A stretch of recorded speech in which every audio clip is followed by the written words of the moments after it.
and I'm waiting on Nichelle. And I sent it out to Nichelle as well. Nichelle's going to be co-hosting.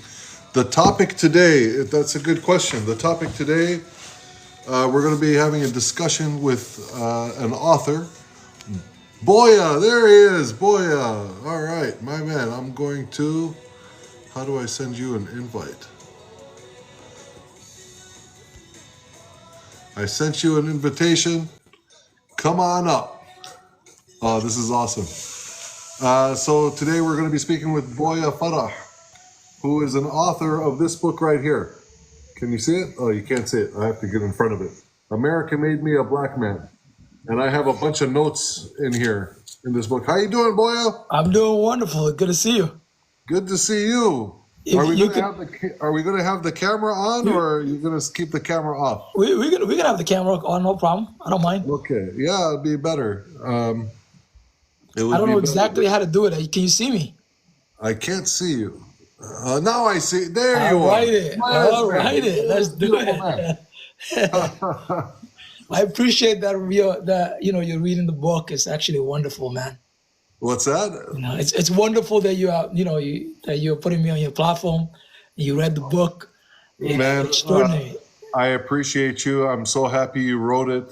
It was a pleasure to read this book. Honestly, I really couldn't put it down unless I had to go to work or go to sleep. Wow, thank you. But I read it fairly quickly.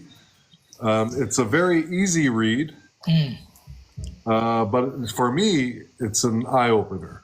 For me, as a person that was born and here in the United States, and I've lived in diverse communities, and still this was an eye-opener. And especially with a lot of discussions that we're having, these days. But please introduce yourself to the people here. We're still waiting on more people to come in. We're waiting on Nichelle to come in. Nichelle, when she comes in, if you're here, please just comment so I know that you're here, or request to come up.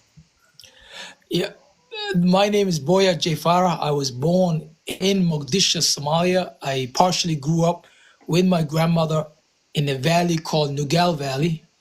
I'm the first son in my family. My father was the only son in his family. And then, I have two sisters older than me. When I was born, I was celebrated. And I am from Somalia. And the way I was celebrated is I'm the firstborn. And over there, boys are first son to be born to my mom and dad. And the way my dad looked at me was, son is born, he's destined to become a warrior. And then when I was a little boy, they sent me to Nugal Valley to make sure I am prepared by the grass, the trees, the camels, the goats, the sheep, and all the other elements of life. And my dad wanted me to be a warrior. And in fact, and then I came back to Mogadishu sick, and my dad died in 1989 in front of me.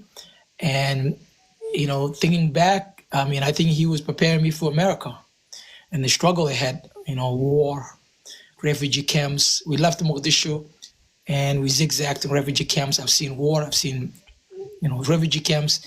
And then I came to America, the green grass of America, a place called Bedford in July of 1993.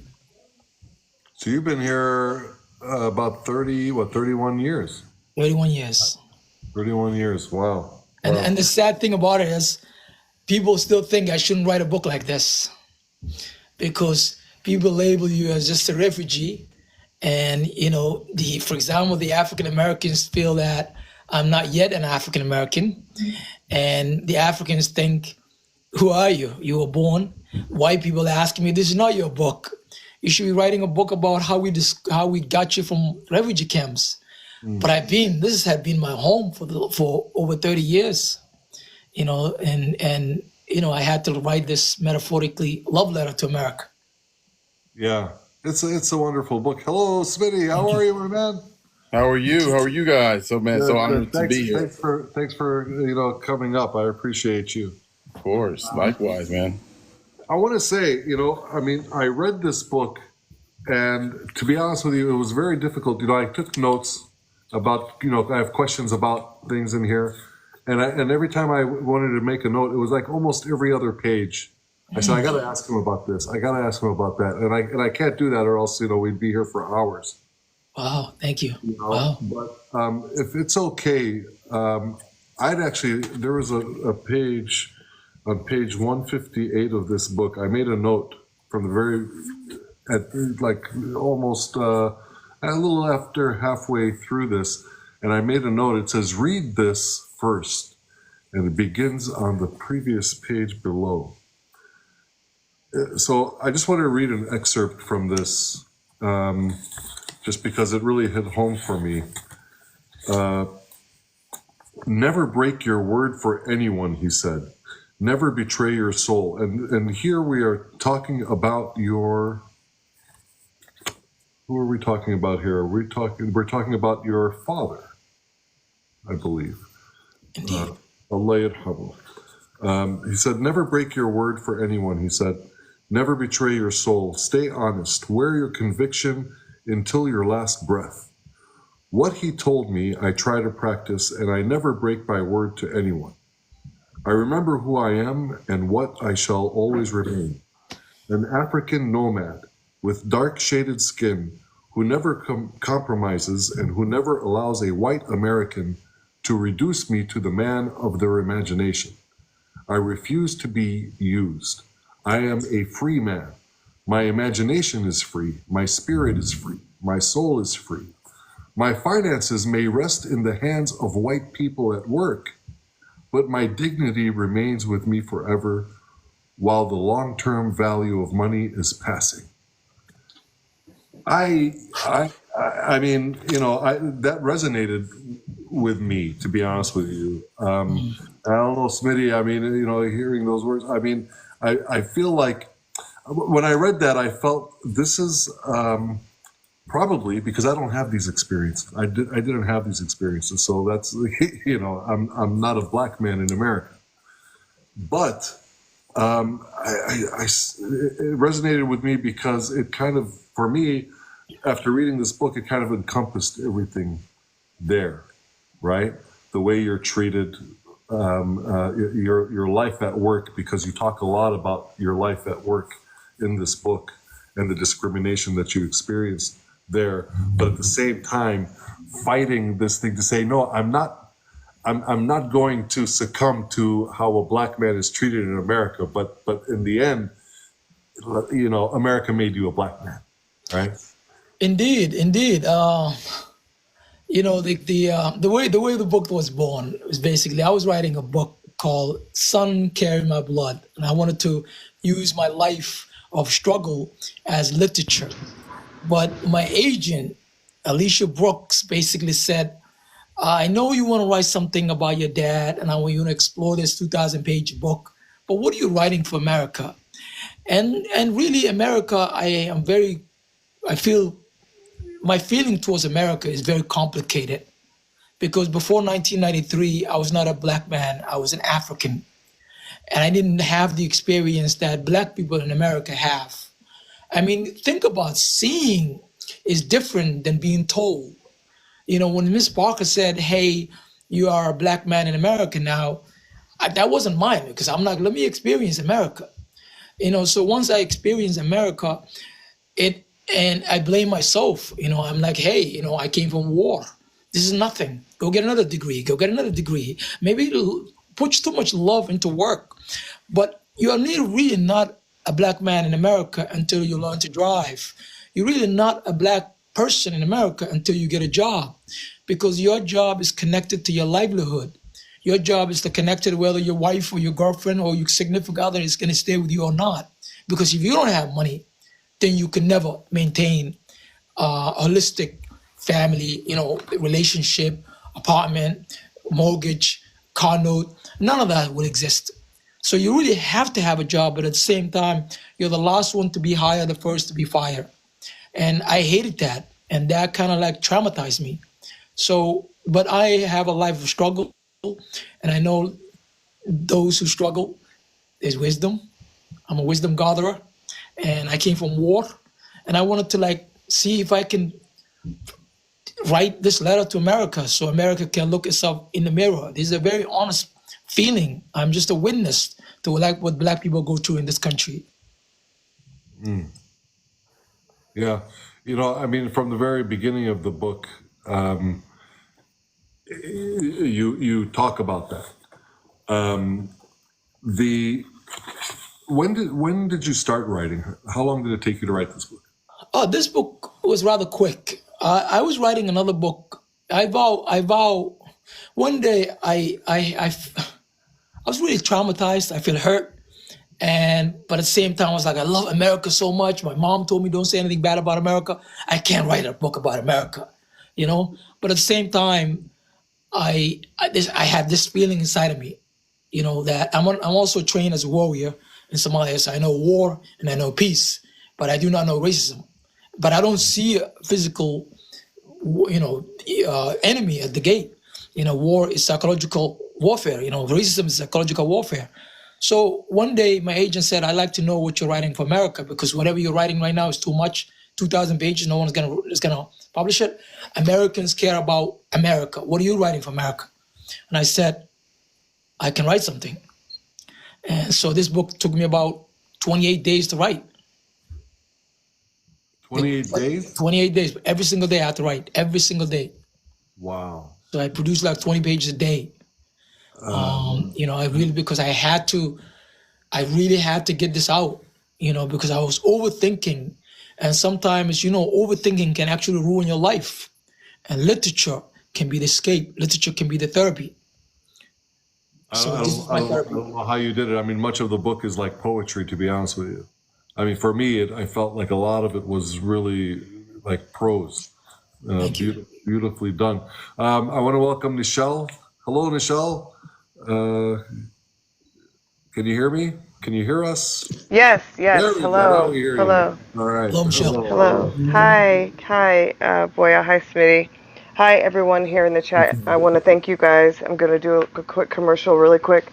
I really am thankful to everyone joining us tonight. Again, he's talking about America Made Me a Black Man, a memoir by our author and guest here, Boyah Farah. And so you guys know what to do. Please like and share this out. Long hold on the host box, and you will get a longer list of friends to share it to. And I encourage you all also to join the team by clicking on the orange heart. So I appreciate you guys liking and sharing and engaging. Any questions or anything that you guys have, put in the chat, and I'll try to rise them and bring it up to the panel. Thank you, Nichelle. And Smitty, you know, thanks for coming up as well. And, you know, both of you, please interject anytime. This platform is your platform. Thank you, man. Thank you. Yeah, so anytime. There's no, you know, don't wait or don't, you know, just whenever you want to speak, please speak. This is very informal. I have a lot of questions just because I made some notes that there's no way I'm going to ask all of them.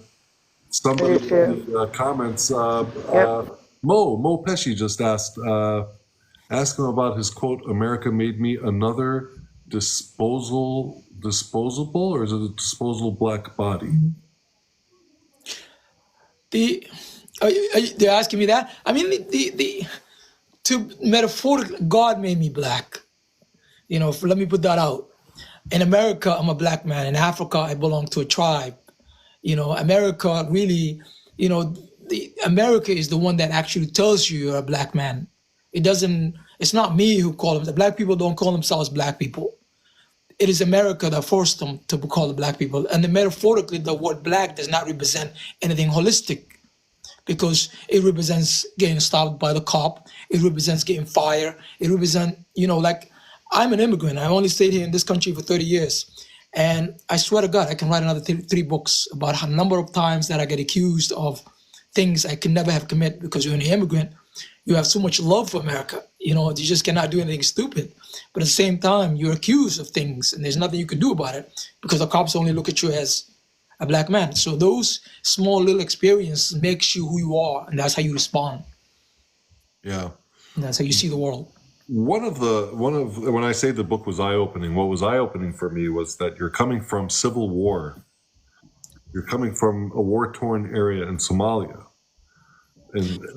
and you're coming and you say in the book, as far as you talk about long-term pain and short-term pain, and you talk about how no matter what you experienced in that civil war, where mass, death and what you experienced in the United States was worse than that. The discrimination in the United States is actually more painful than that. And I am very much sure the reason why the book is not being promoted in a lot of places is because the book looks at facts. In 1993, in July of 1993, I was a grave digger. My job was to wait who's going to die, and we will bury them. In 1993, I was in the streets in Bedford, trim grass, I was in the suburban America where I thought the angels overnight come in and actually clean up the area because I've never seen anybody cutting the grass. Everything was perfect. To come from a teenager who's a gravedigger and then comes to America and tastes Boston cream or Dunkin' Donut, I thought I was in heaven, really. So for me to believe that America is that heaven and to lose sleep, because in the war, I never really lost sleep. We knew exactly who was gonna die because they will get sick or somebody will go and get shot and you'll be like, the guy died, Allah ya rahma, we're all gonna go and we bury them. And we don't shed tears because boys don't shed tears. You get used to that that pain, you endure it. And so I was carrying that much struggle in my life. I never thought America would refuse me to go to sleep. But after 30 years, Derek was getting sick. I write about it in the book. My other friend every single person that looked like me had the same symptoms I had. I couldn't sleep. My taste buds changed. I started looking at the world as black and white. I started thinking about all white people are enemy, which is not true because I have a greater perspective than lumping people together and saying all those people are bad. That cannot be possible because I'm a struggler and I've seen war between the same people. Somali people are the same, brothers fighting another brother. So I knew human beings are more than that, and they are good and bad. But at the same time, I couldn't sleep. At the same time, I was getting sick, and everybody was getting sick. And I knew I was gonna die. So racism is a psychological warfare. It eats your heart, it eats your liver. It takes away your sleep, it takes away your happiness. This is what black people go through. And I've gone through the same thing. So for me, as somebody who knows war, you go to war, either you die or you don't.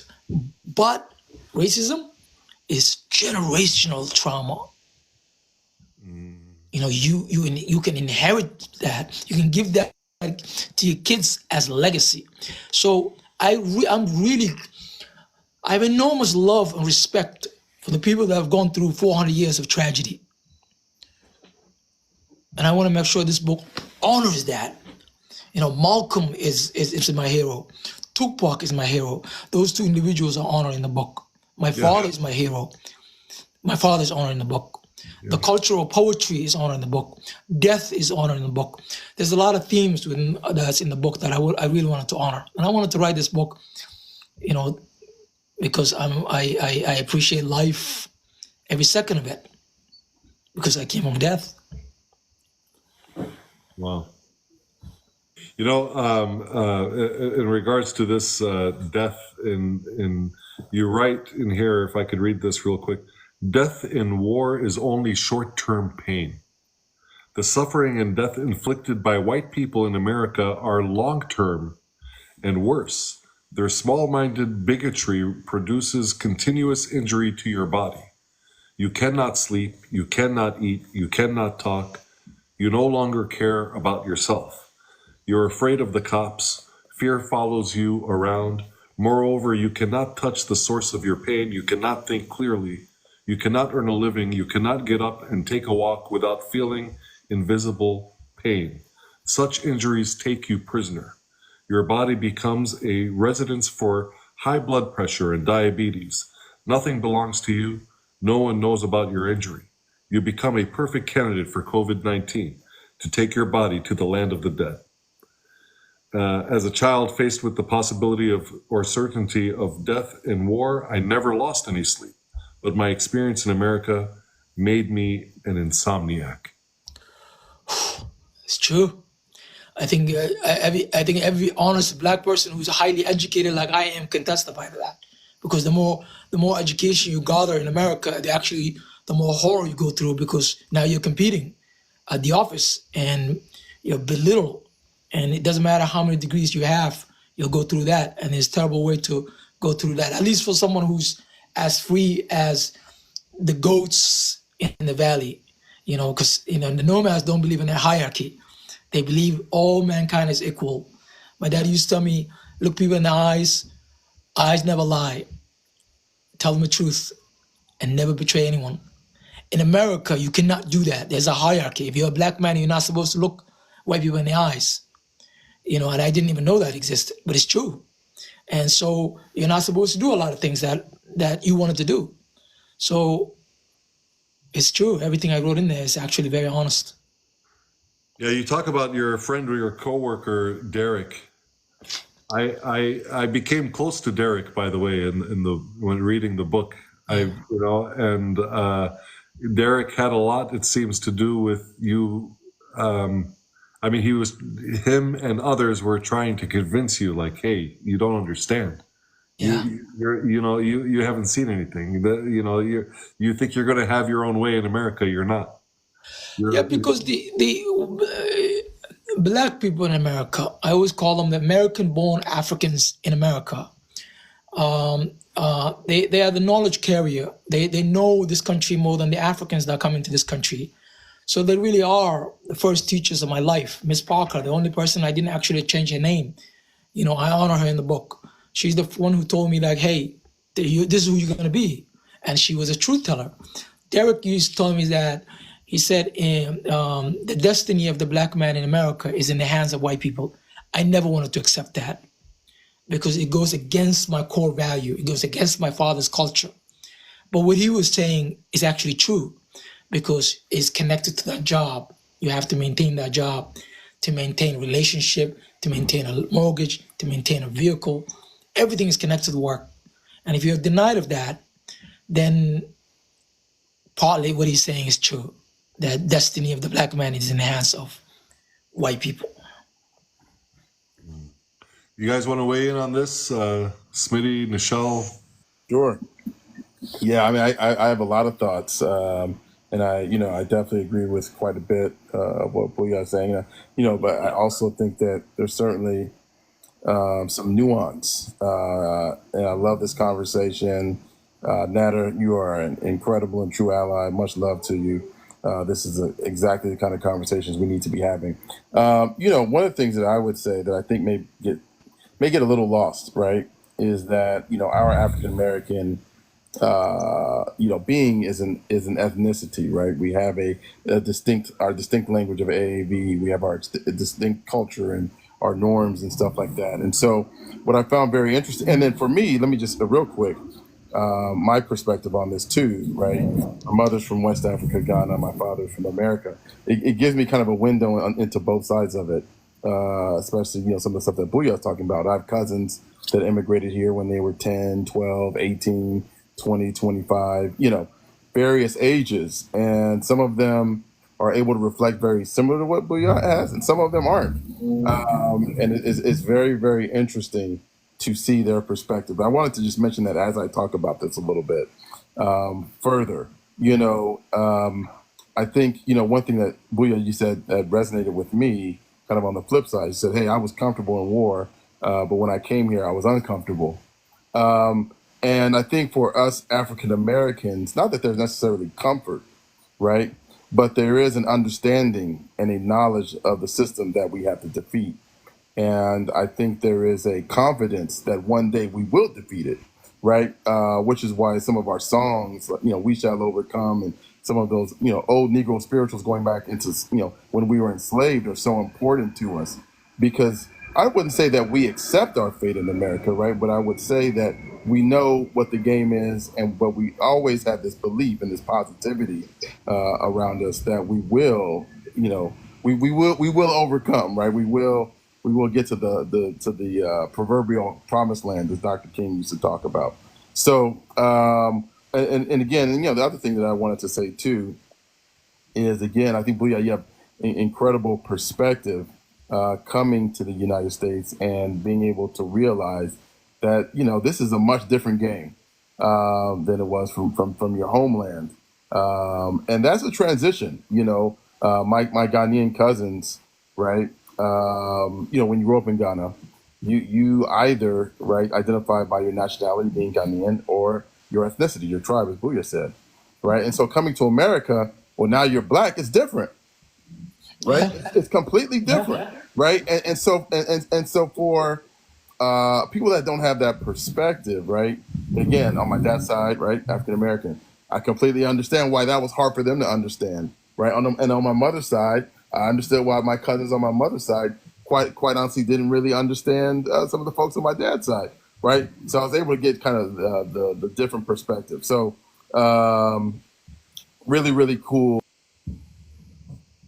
conversation that we're having. Appreciate it. Yeah.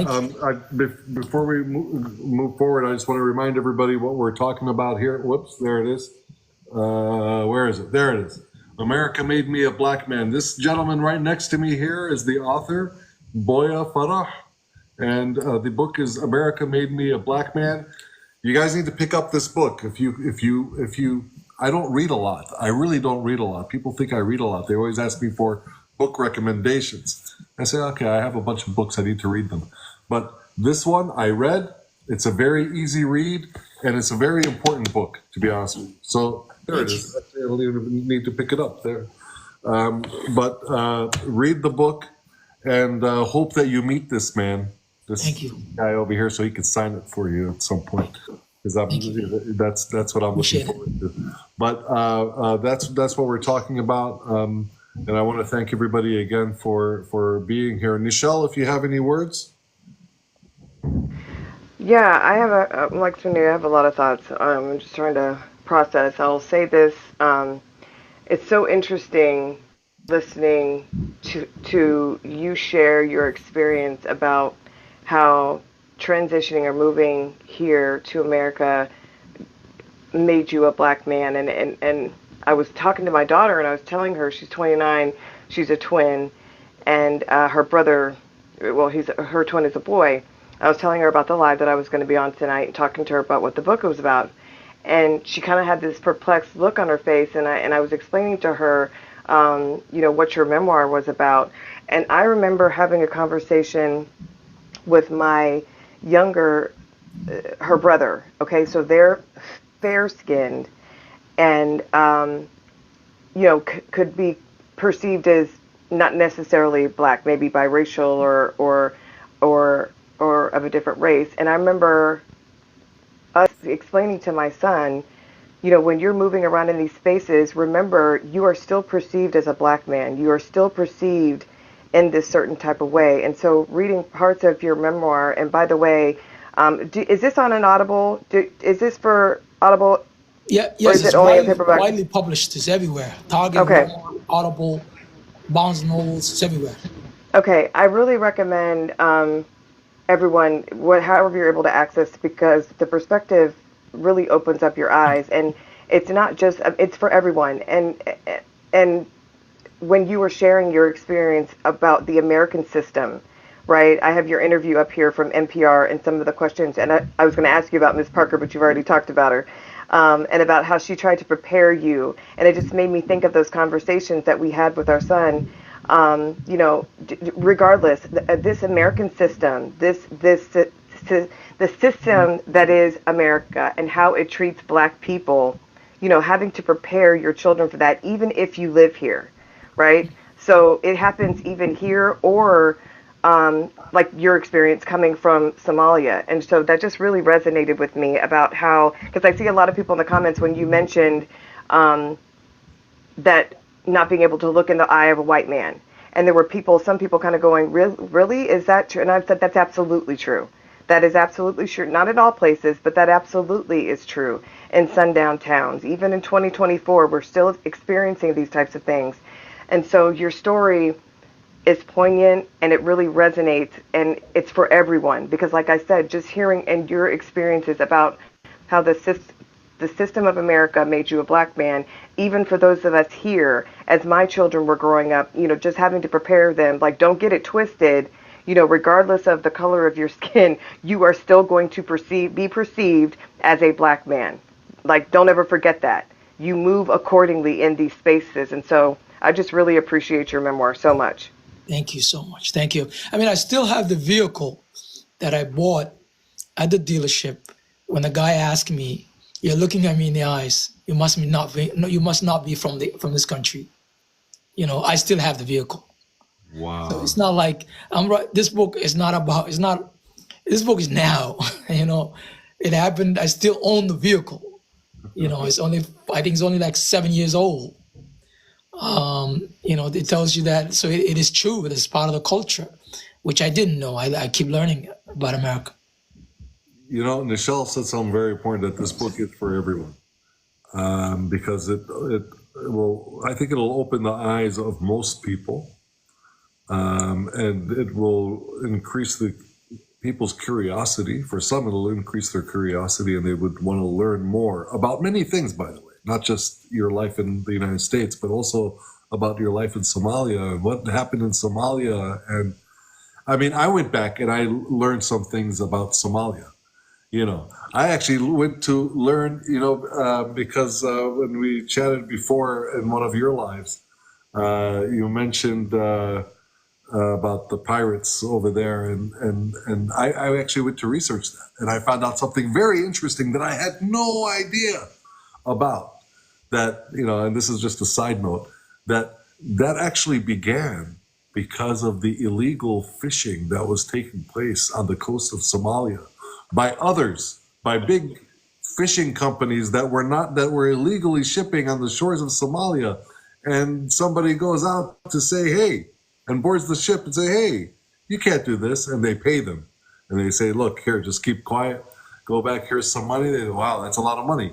And they go back, and that becomes a thing. In the beginning, it becomes a thing. Okay, here's another ship. Let's go up there and get paid. But that's the origin of that. And I was speaking to a neighbor of mine, and I was telling him, I was just watching a documentary, and I was reading about this, and this is what, the Somali man said this in Somalia. I wrote an essay. I wrote 2 essays in 2017. One is called "Danger in My Belly." It won 2017, I think, best essay. And also there's another essay that I wrote called "The Good Pirates." And that explains it. And everything I write is in honor of all the people that have been part of my life. Is also to protect the weak against the powerful, because I came from the bottom. And so a lot of the essays that I write is to help those or my essay, Home No More, about Syrians at the Kennedy School. So a lot of the things that I write is almost in defense of the weak against the powerful. And this book, a lot of people think this book is against America. America, dear America, there's just a tough love.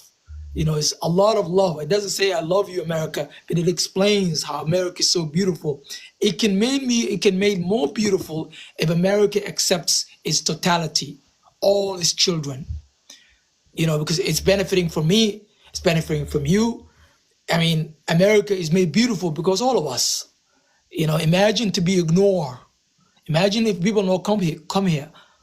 How big would America be? All of us, America becomes beautiful. Yeah. When we say it's for everybody, I found myself, by the way, in this book in so many ways, because as a Palestinian, yeah, and my parents being immigrants to the United States, and your mother being your mother and an immigrant to the United States and holding on to the customs and and trying to instill the culture and the customs in her children, and the protection, and being mindful of where are you going, and you have to take care of your brother and your siblings. This was also my mother, and I saw that in there. And your mother, when she talks about the importance of school, and there's nothing else more important, and how you hid like the music that you listened to, right? And even your chain. You talk about, you'd go out and you have your chain and you have your CDs in the car. But, the chain comes off, it goes under, the seat of the car, and you go inside because your mother wouldn't like it. These things. That was my mother. I mean, exactly, to be honest with you. And the fact that, you ended up taking her back home to Somalia. Yeah. That was my mother is in Palestine now. So I found myself in this as well, in some ways. Yeah. Indeed. And my heart is with the Palestinians. I come from tragedy. I come from war. I understand, I'm sympathetic what's happening. My heart breaks for what's happening for Palestinian people. But war is not about battles. War is about narrative. The whole world is with the Palestinians, 100%. Because, the weak, we pray for the weak. We pray for peace. And my sympathy, my heart goes to Palestinians who are going through tragedy, but it'll make them strong, just like it made me strong, because they become the gatherer of struggle, the gatherer of pain, and they themselves become tomorrow's writers and tomorrow's healers and tomorrow's builders. And so hope never dies. Black people went through 400 years of tragedy. They're still hoping, they're still singing, they're still overcoming, and hope shall never die, regardless of what happens. Yeah. Can I briefly say something? Of course, That's Cubby, okay. welcome. Okay, first of all, thank you so much for allowing me onto your panel. Now that it's the first time, I think. I would like to deeply, I want to show gratitude and deeply thank you for coming up before to my panel, for supporting the live, for asking questions, for donating as well, and for pushing people to donate, Nader. I am deeply grateful. And I think the more that we see that our oppression or our traumas are intertwined, the more likely we are to be a united front and together liberate the whole global South and liberate BIPOC people. So that's a first step, I think. So thank you so much, Nader, for coming up to the live and showing that support. Of course, I wanted Mo Pesci in the comments, he reminded me of this as well. And we were in a live earlier today, about 5 hours ago, maybe 6 hours ago, more, 7 hours ago now. About the Congo, and it was such another eye opener. It reminded me of how much I don't know and how much many of us need to learn. But Cubby, do you have a link to the GoFundMe for Congo in your bio? Yes, it's in my bio. Okay, 'cause I don't have it in mine. I meant to put that in there after that live, but I was getting ready for this one. Yeah, no, it's okay. It's in my bio. It's in the link tree. The top link is for Focus Congo. It's to ship 2 containers of life, basically, to the regions that are hit hard by the genocide. The 2 shipping containers are full of medical supplies, including essential items like clothing and shoes as well. So, it's Papi Orion was on my panel. He's the founder of Focus Congo. He has a heartbreaking story to Goma, exactly. Thank you to the left.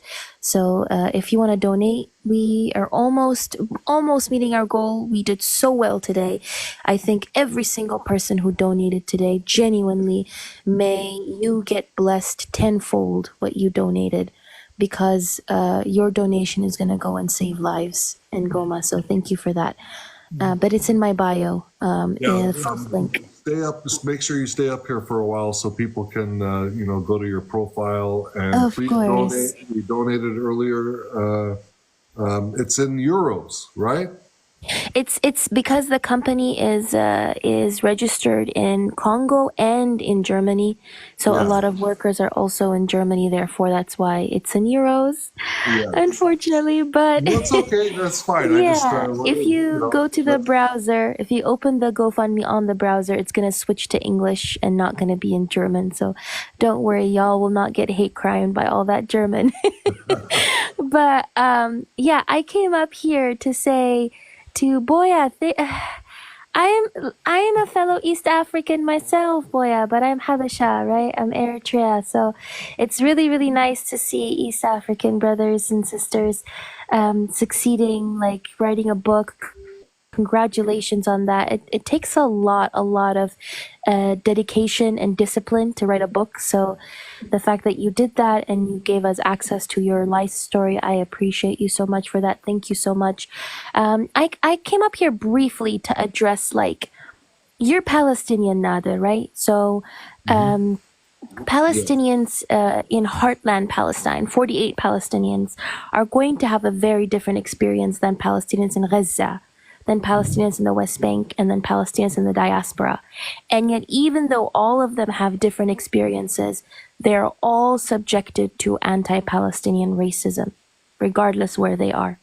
And I That's true. think that is what we need to understand when it comes to Black people, right? Black people on the African continent are still subjected to anti-Black racism, whether it is through the countless wars that are funded or exploited by Western or just other foreign corporations. And then Black people in the Afro diaspora living amongst a non-Black majority area are going to more likely be confronted by that race. But just because you are more likely to be confronted by your race or with your race when you are in the diaspora does not mean that, like, you don't know that, like, you're Black, or you don't know that, like, you're subjected to anti-Black racism on the continent. It's just when you live in a Black majority country, you don't have to think about your race 24/7.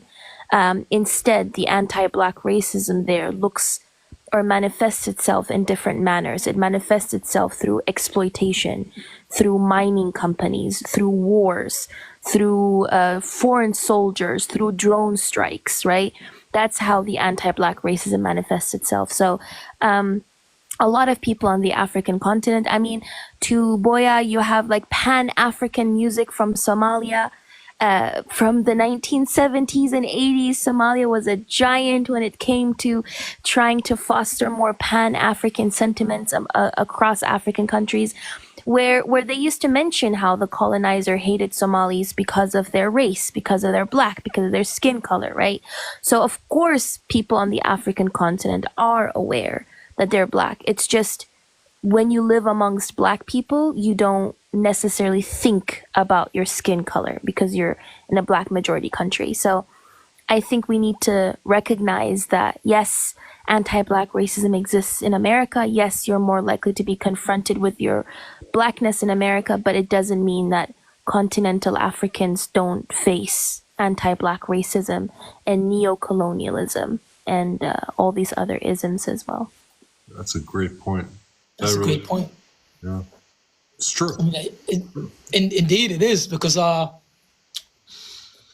you know, I never really thought about, you know, the word Black before I came to this country, you know, because I was just a part of a tribe, you know, and the war was between tribes, you know, so my warrior mindset, and Somalis, the only thing I inherit from my father is words, poetry, you know, the wisdom that says, you know, look people in the eyes, tell them the truth, even if you lose your own life, you know, and you know, that warrior spirit is what you inherit as a boy. And the girls, normally my sisters were prepared to be nurturers, to be mothers, you know, so coming here, that's the spirit I carry. You know, I'm wholesome, I'm human species are one, you know, just because you're white, you're not different than me. But you know, then you realize that America is different. The tribes are not used, color is used. So now I discovered there's huge tribes here. So I came in the middle of a psychological warfare that's been happening for 400 years. And I felt like there was no escape, because when I look back, I think about war. If I stay in America, I think about, this giant psychological warfare that's attacking me everywhere. So you're stuck. And sometimes thoughts that are trapped can become frustrated, and those frustration can turn into depression. And that depression can take you into the galaxy of the dead. So it is interconnected. But if love is sickness, patience is the remedy. Oh, wow. I think I like to kind of hammer home the point. I think I heard it was very fascinating to listen to kind of like bring it home to you, Nader, and like to other maybe Palestinians who are watching this. If you've ever heard like a conversation, I heard a conversation in the past between oh, not me. Sorry, I brought some voices. Of course. Upstairs. Reinforcements. All the Avengers assemble. Yeah, No, but I think it's very important. They requested earlier. Sorry, I didn't bring it up before, but it's hard to manage. of course, amazing. I'm not an expert like Smitty. Smitty is like. Smitty, listen, Smitty is very inspiring. I learned so much from him as a host. But I was gonna say, it's kind of like to kind of hammer home the point again to maybe Palestinians who are watching, to show how our oppressions are intertwined. It's kind of like when you see people from Gaza who do get subjected to immense level of colonial violence because they get airstriked, and yet they don't live amongst Israelis. Like, you don't have Israelis living in Gaza. You don't have them amongst them. So they're not living amongst their enemies while they're being airstriked from the outside. Whereas people in the West Bank are being attacked, also living amongst their oppressors too. If that kind of like makes sense with regards to continental Africans and people in the Afro diaspora. It's just because like sometimes people tend to think, oh, continental Africans don't face anti-Black racism. And I'm just trying to emphasize that's not the case. Anti-Black racism is not unique to America. It unfortunately exists on a global scale, and it's affecting Black bodies on a global scale as well. But I'm gonna shut up. I feel intimidated. This panel is. Wow, an A+ panel. People requested, and I didn't bring them up because I'm not too fast. So because I'm listening, and but I know we have because we have Boyah here, and I want everybody that these important voices to be able to ask him the questions, and so we have a more in-depth discussion. I love this. Absolutely. Hey, I just want to jump in real quick to further kind of hammer home the point that Boyah and my dear sister Covey has made in regards to racism, whether it be here in America or in Africa or Black people in the UK, Europe, wherever it may be, that it is everywhere. And sometimes we have this tendency to want to, compare or say, okay, well, you don't experience it like us. We don't experience it like you, blah, blah, blah, blah, blah, whatever it may be. And that's something that can be really, really harmful and dangerous. And quite honestly, it only helps the colonizer when you do that. And so I'm loving this discussion. One of the things that I think we should normalize, right, whether it's Boyah from Somalia or, my background on my mother's side from Ghana, whoever it may be, right?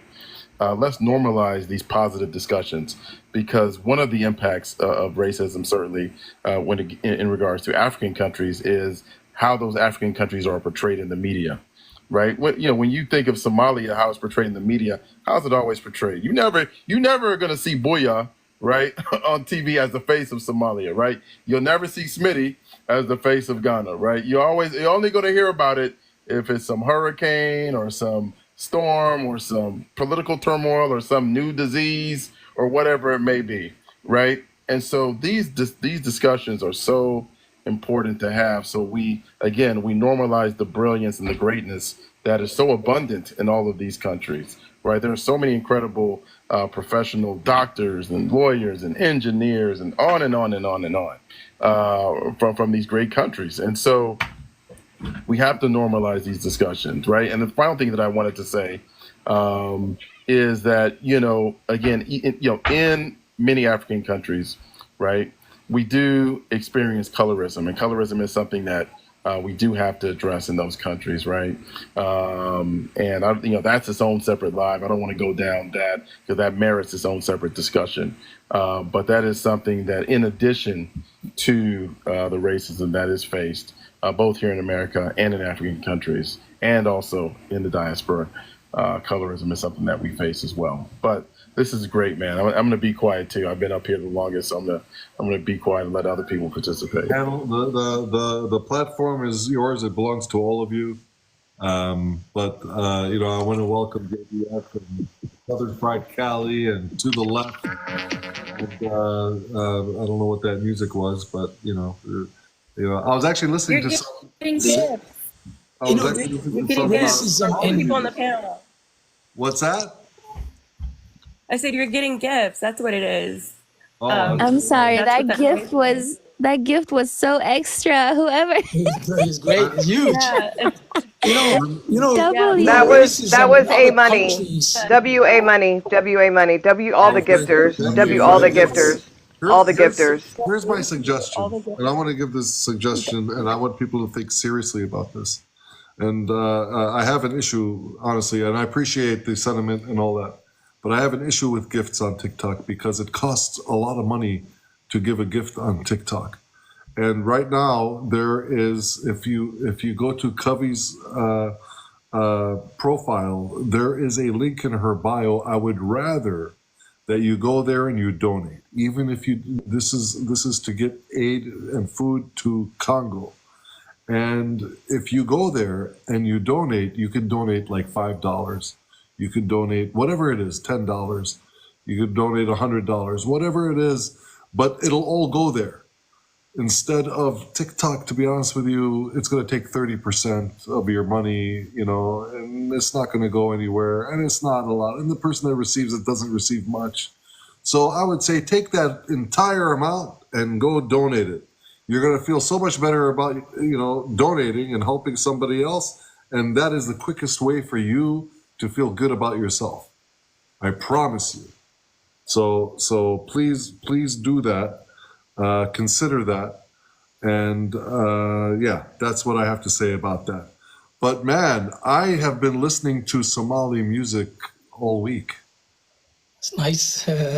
It's nice, man. Appreciate it. I've never listened to it before. But I've been listening to Maryam Mursal. Yeah, she's poetic. Man, what?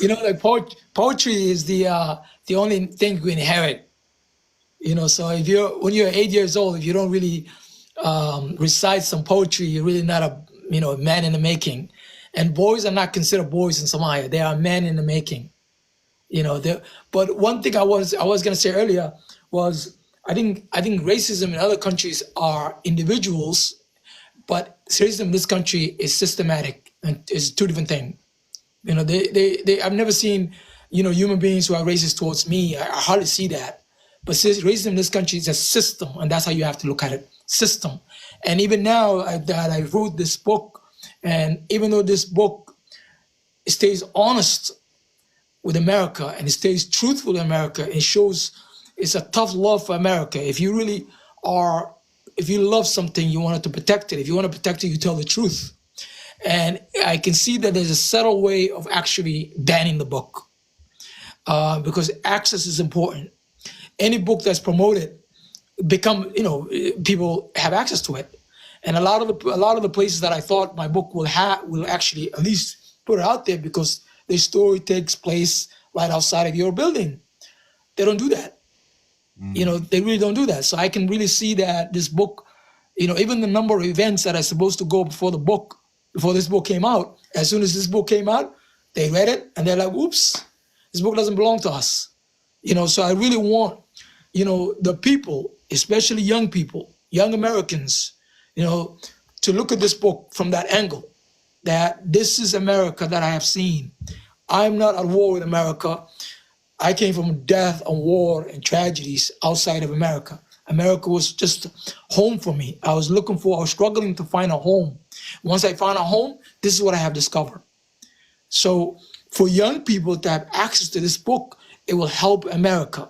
And I'm hoping that the book will find its own tribe, that the book will be read in universities and colleges and high schools.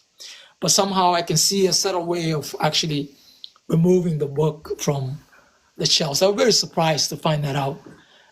So I want to talk to you directly that this book belongs to you. Please promote it. Please read it. Well, I want to do what I did for my son. My son's also an author. He's a children's books Thank you so author. much. And I'm going to do the same thing I did for him, which was I go to the bookstores and I say, hey, I'm looking for this book. I don't see it here.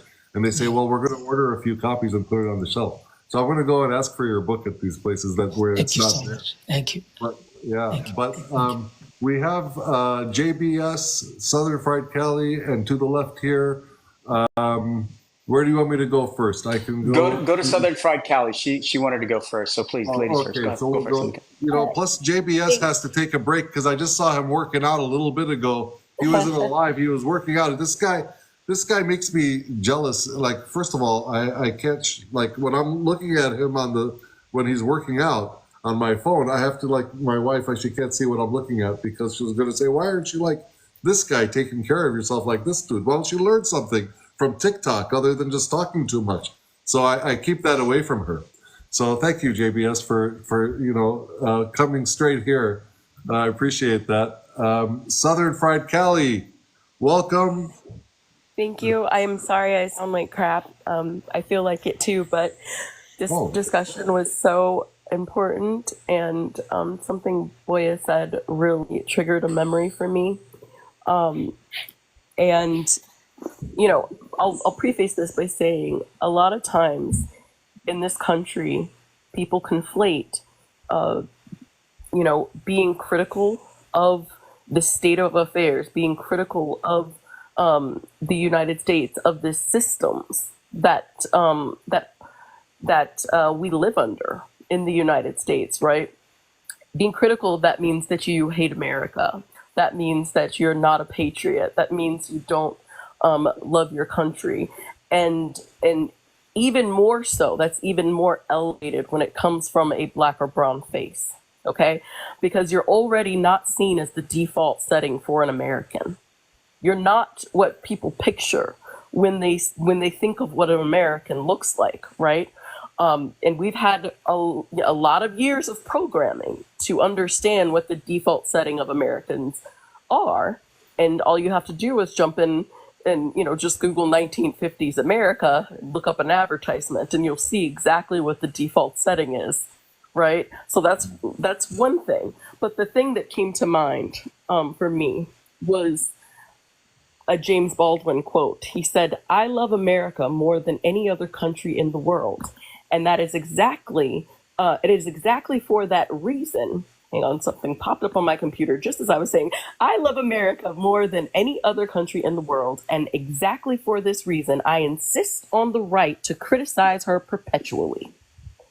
Let that sink in, because that's exactly, I think, what Boyah is getting at. He was not saying, I don't love this country. He's not saying there's no value in this country, that I'm not thankful for the experiences that I've had here, or the education, or these various other things. And I think that's true for so many of us here in the United States, whether we were native born here or we, immigrated here at some point. It's so true. Just because we are critical about the things that we have to endure that adversely impact our lives does not mean we hate this country. It means we expect for it to live up to the promises that it has made to all of us. We are all entitled to those promises. So that's all I needed to say. Thank you so much for having me up. I'm going to drop back down and save my voice now. Thank you. What's that ginger and something else that you can take to soothe out the... Yeah, I'm going to go make a hot toddy. For those of y'all who know. Feel better, Southern. Thank you. Education in America is very expensive. But ignorance is the worst.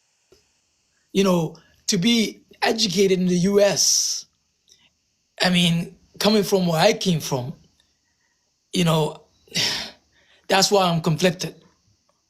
Because all black people, I would say majority of black people are conflicted. Because this is home. And when home rejects you, then what's left?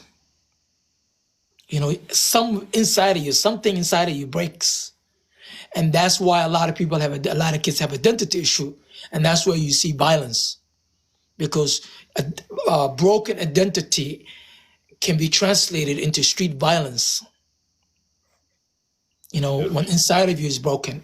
You know, so what you said is real. You know, I think there's enormous love for America, but we just want America to listen to us, that's all. Dear America, we love you, reciprocate the love. That's what the book's about. Yeah. To the left, would you like to go before I do, or Oh, yes, thank you. you're welcome. Hello there. Hi, Nate. It was nice meeting you at the live earlier. And thank Yes. you for all that you said, and thank you for what you had set up while you were there as well, and your call to your community. I truly appreciated it, and thank you for letting me come up here. And Boyah, congratulations on your book. Congratulations on the work that you've done. And I think that you've really brought us a great opportunity as not only a diaspora of Black people, but also if we think about our identity collectively as people from the global South and people of the global majority, to think about how we've all been impacted by white supremacy, first and foremost. I like to think of white supremacy as a McDonald's, right? And a McDonald's can exist in many different locations across the entire world. They're franchises. And so a McDonald's in Singapore may have items on the menu that a McDonald's in Portland doesn't have. However, there are basic requirements in order for that franchise to exist. And I think when we talk about systemic racism, when we talk about racism, when we talk about colorism, when we talk about oppression, we can think about it in that way so that we understand the operation of the system wherever it exists, rather than personalizing and acting in opposition to one another, what Smitty had brought up earlier, in always making comparisons of, well, it can only be this way because in my McDonald's, we have XYZ on the menu. So if you don't have that on your menu, then you're not actually a McDonald's, you're XYZ, you know, you're a different brand, right? And that's not the way that it is. So when we start looking at the system and what it is doing collectively to us all, I think we can better unite, because it allows us to take a step back and realize that a lot of these things aren't unique to us as individuals, dependent on our individual ethnicities or even our national identities, but this collective global South identity. And that's a lot of what solidarity was based on in the past. And we've sort of lost that as we've gotten more attached to these different nationalities. And I think even American, you know, is one of them. But that's conversation for catch me on a different day if you want to talk about that, because I have a lot of feelings on that. But Yeah. I really appreciate you bringing your perspective as a African immigrant coming to America and having a reckoning, right, with how white supremacy is operating differently, how it manifested in neocolonialism in Somalia and the things you had to grapple with there. And then once you came here to America, how it was reintroduced to you by the Black Americans who were here and giving you a perspective and an understanding. And I think as Black immigrants here in the United States, that's something that we have to be open to and seeking and understanding. What is the context of this place that we're stepping into? And I think for all of us, as we're doing this solidarity work, right, between Sudani people, between Congolese people, between Palestinians, is being curious first and understanding, okay, how is it manifesting for this group of people? And what are the ways in which we can connect? And what are the ways in which we can subvert systemic racism, global systemic racism? And I just wanted to add that piece to the conversation. Thank you, everyone. Thank you. Thank you. Yeah, very interesting. And we need to have more of these discussions, definitely. We absolutely do. So I'm Wonderful. sorry. First of all, Yes. let me apologize for putting you in that predicament. Now that it's not what's intended. And second thing, I think Freedom Advocate is asking if she could be brought up. But I'm a true believer that everything happens for a reason. And let me tell you what I mean by that. So a couple of weeks ago, we had the fireside chat. Boyah came up, dropped, and then we invited him back up, and the rest is history. And so I'm glad that you came up and were able to showcase your experience. And I wish you the best. The other thing I wanted to say is that we were a friend of mine and I were talking about racism, imperialism, and capitalism and intersectionality, and how for hundreds of years that has been the foundation that this country is built on, right? And you mentioned something earlier about how your book is not something that's often touted simply because of the criticism it imposes on this society. Because under racism, it's based on social structure, hierarchy, and people are threatened by the change your book might impose. And so bear that in mind as you showcase your book, as you go to these different meetings. But I think what Nader said, and I don't want to make light of this because it's a genius idea, and this happened. If you all, and again, please don't mind the reference, but Spanx, y'all remember the brand Spanx? And so Spanx, they catapulted because of the example Nader gave, where they went to a lot of the department stores, Nordstrom's, Marshall's, Ross, and said, "Hey, the owner did, I'm looking for this brand. Do you carry it?"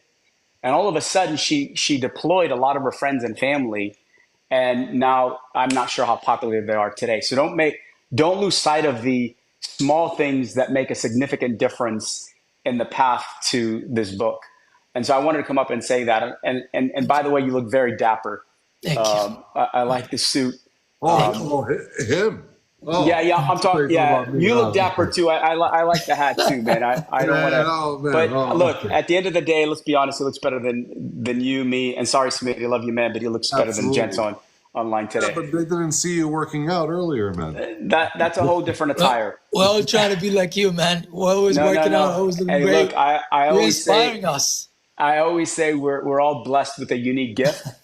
And so whatever that gift is, we must embrace it, engage in it, because it's not just for us, it's for other people to inspire them, as you just said. And so your story should inspire those who are looking to share their story, looking to write a book, but they just have it in their head and they're afraid of the risk and failure they might engage in. But if something is in your head and you don't bring it to fruition, you never know what might transpire from you sharing your gifting and how it affects other people. And so if you inspire one person, that's the value you give. You've given one person a change in their life, and that's, to me, that's quite frankly, that can be enough if that's all you did the rest of your life, which I know you won't. And that's to anybody on this panel. One person changed is a significant amount of people, because the ripple effect is exponential, right? One person can change 10 people's lives. And so I know you've been sharing videos. You guys don't follow Boyah, follow him. He shares videos, he shares his interviews. I try to listen to as many as I can, but I know there's a lot coming through the feed. This is how we help each other. We share. Smitty talked about it. We need to have these discussions, but part of that on this social platform is that we comment, we share, we repost, make other people aware of the positive change that we're trying to impose on people, the influence, the positive influence, rather than the chaos, right? This is life changing. A man is telling you his story and has written a book about it, right? And there are other young authors, men, women, that can do the same. So let's be mindful of that. And when you see a video coming through your feed that's going to help change people's lives, comment, share, repost. I think that's essential. And so I'll land on that point. Yeah. I want to also just mention real quick. This live here is actually happening because of JBS's live that he held, over a week ago, and everybody here was there. This is why this live is happening, because this is where I got to learn about Boyah to begin with. Had it not been for JBS's live, this wouldn't be happening. I wouldn't have known about this. I appreciate that. Well, So, like I said, a rising tide destiny lifts is all real. boats. Destiny Yes. is real. My You mother talk a said lot about that destiny. you cannot change destiny, but you can alter it. And I was bored, and I was actually looking at my phone. And as I flip it, I saw this healthy discussion, absolutely fascinating discussion. I just jumped in and said a few things. I was actually nervous because normally I thought I would publish a book and just disappear, but that's not how it works. No, You I'm really glad you have didn't, to man. be the face, and so I appreciate the love, man. It's Of wonderful. course. I think I'm a gatherer of struggle. I'm a gatherer of pain, and I've always asked myself, why me? Why was I left behind? Because majority of human beings that were born my age, my best friends, everyone, the dust place that the football field I used to play with is gone. My school is gone. My home is gone. I'm an orphan twice. One, I lost my country. Another, I lost my dad. Another, I lost all my best friends. Another, I came to a country that I'm a refugee of, that nobody really wanted me. So, and then I asked my question at this age, what's the purpose of my life? And so sometimes it takes a lifetime to find your purpose. And so I'm glad I found literature. And now I accepted that all these things that I gather in life, because in pain, there's wisdom. In struggle, there's wisdom. Education, you go to school and get instruction. Wisdom, you get it from when you go through hardship. Life's So I experiences, wanted to take absolutely. that and share that with the human beings that I belong to.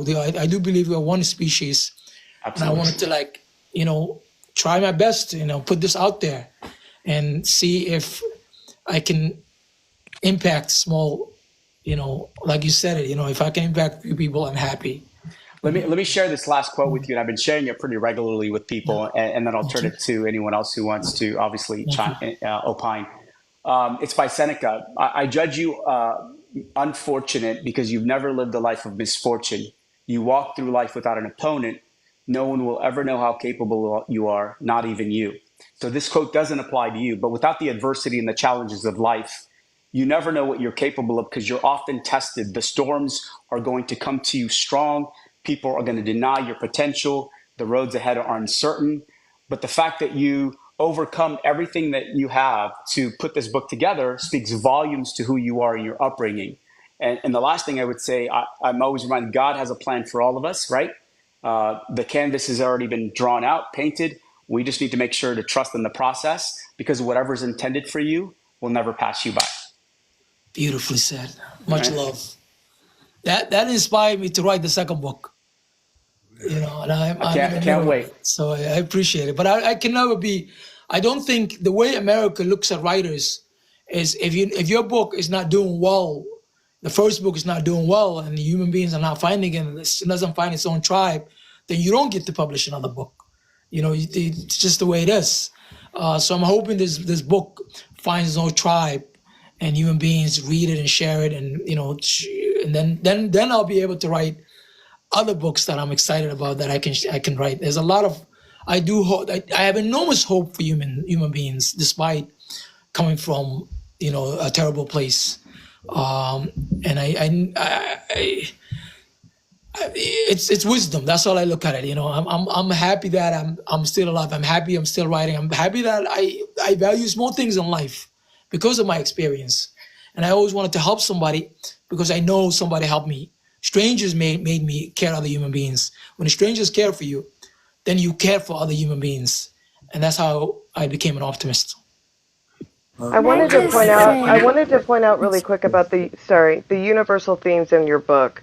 I think I can really resonate with what you're talking about this book being pigeonholed, right? And you're saying that this is, at least I think that's what you're saying, that this is for everyone. There's something for everyone. And so, looking over some of the things that you were sharing in that NPR interview, I love some of your answers when you were asked about, you talked a lot about struggles, what's your favorite thing about being black? And then you talked about culture and music and things like that. But here's what's interesting to me, and you've repeated it a lot today.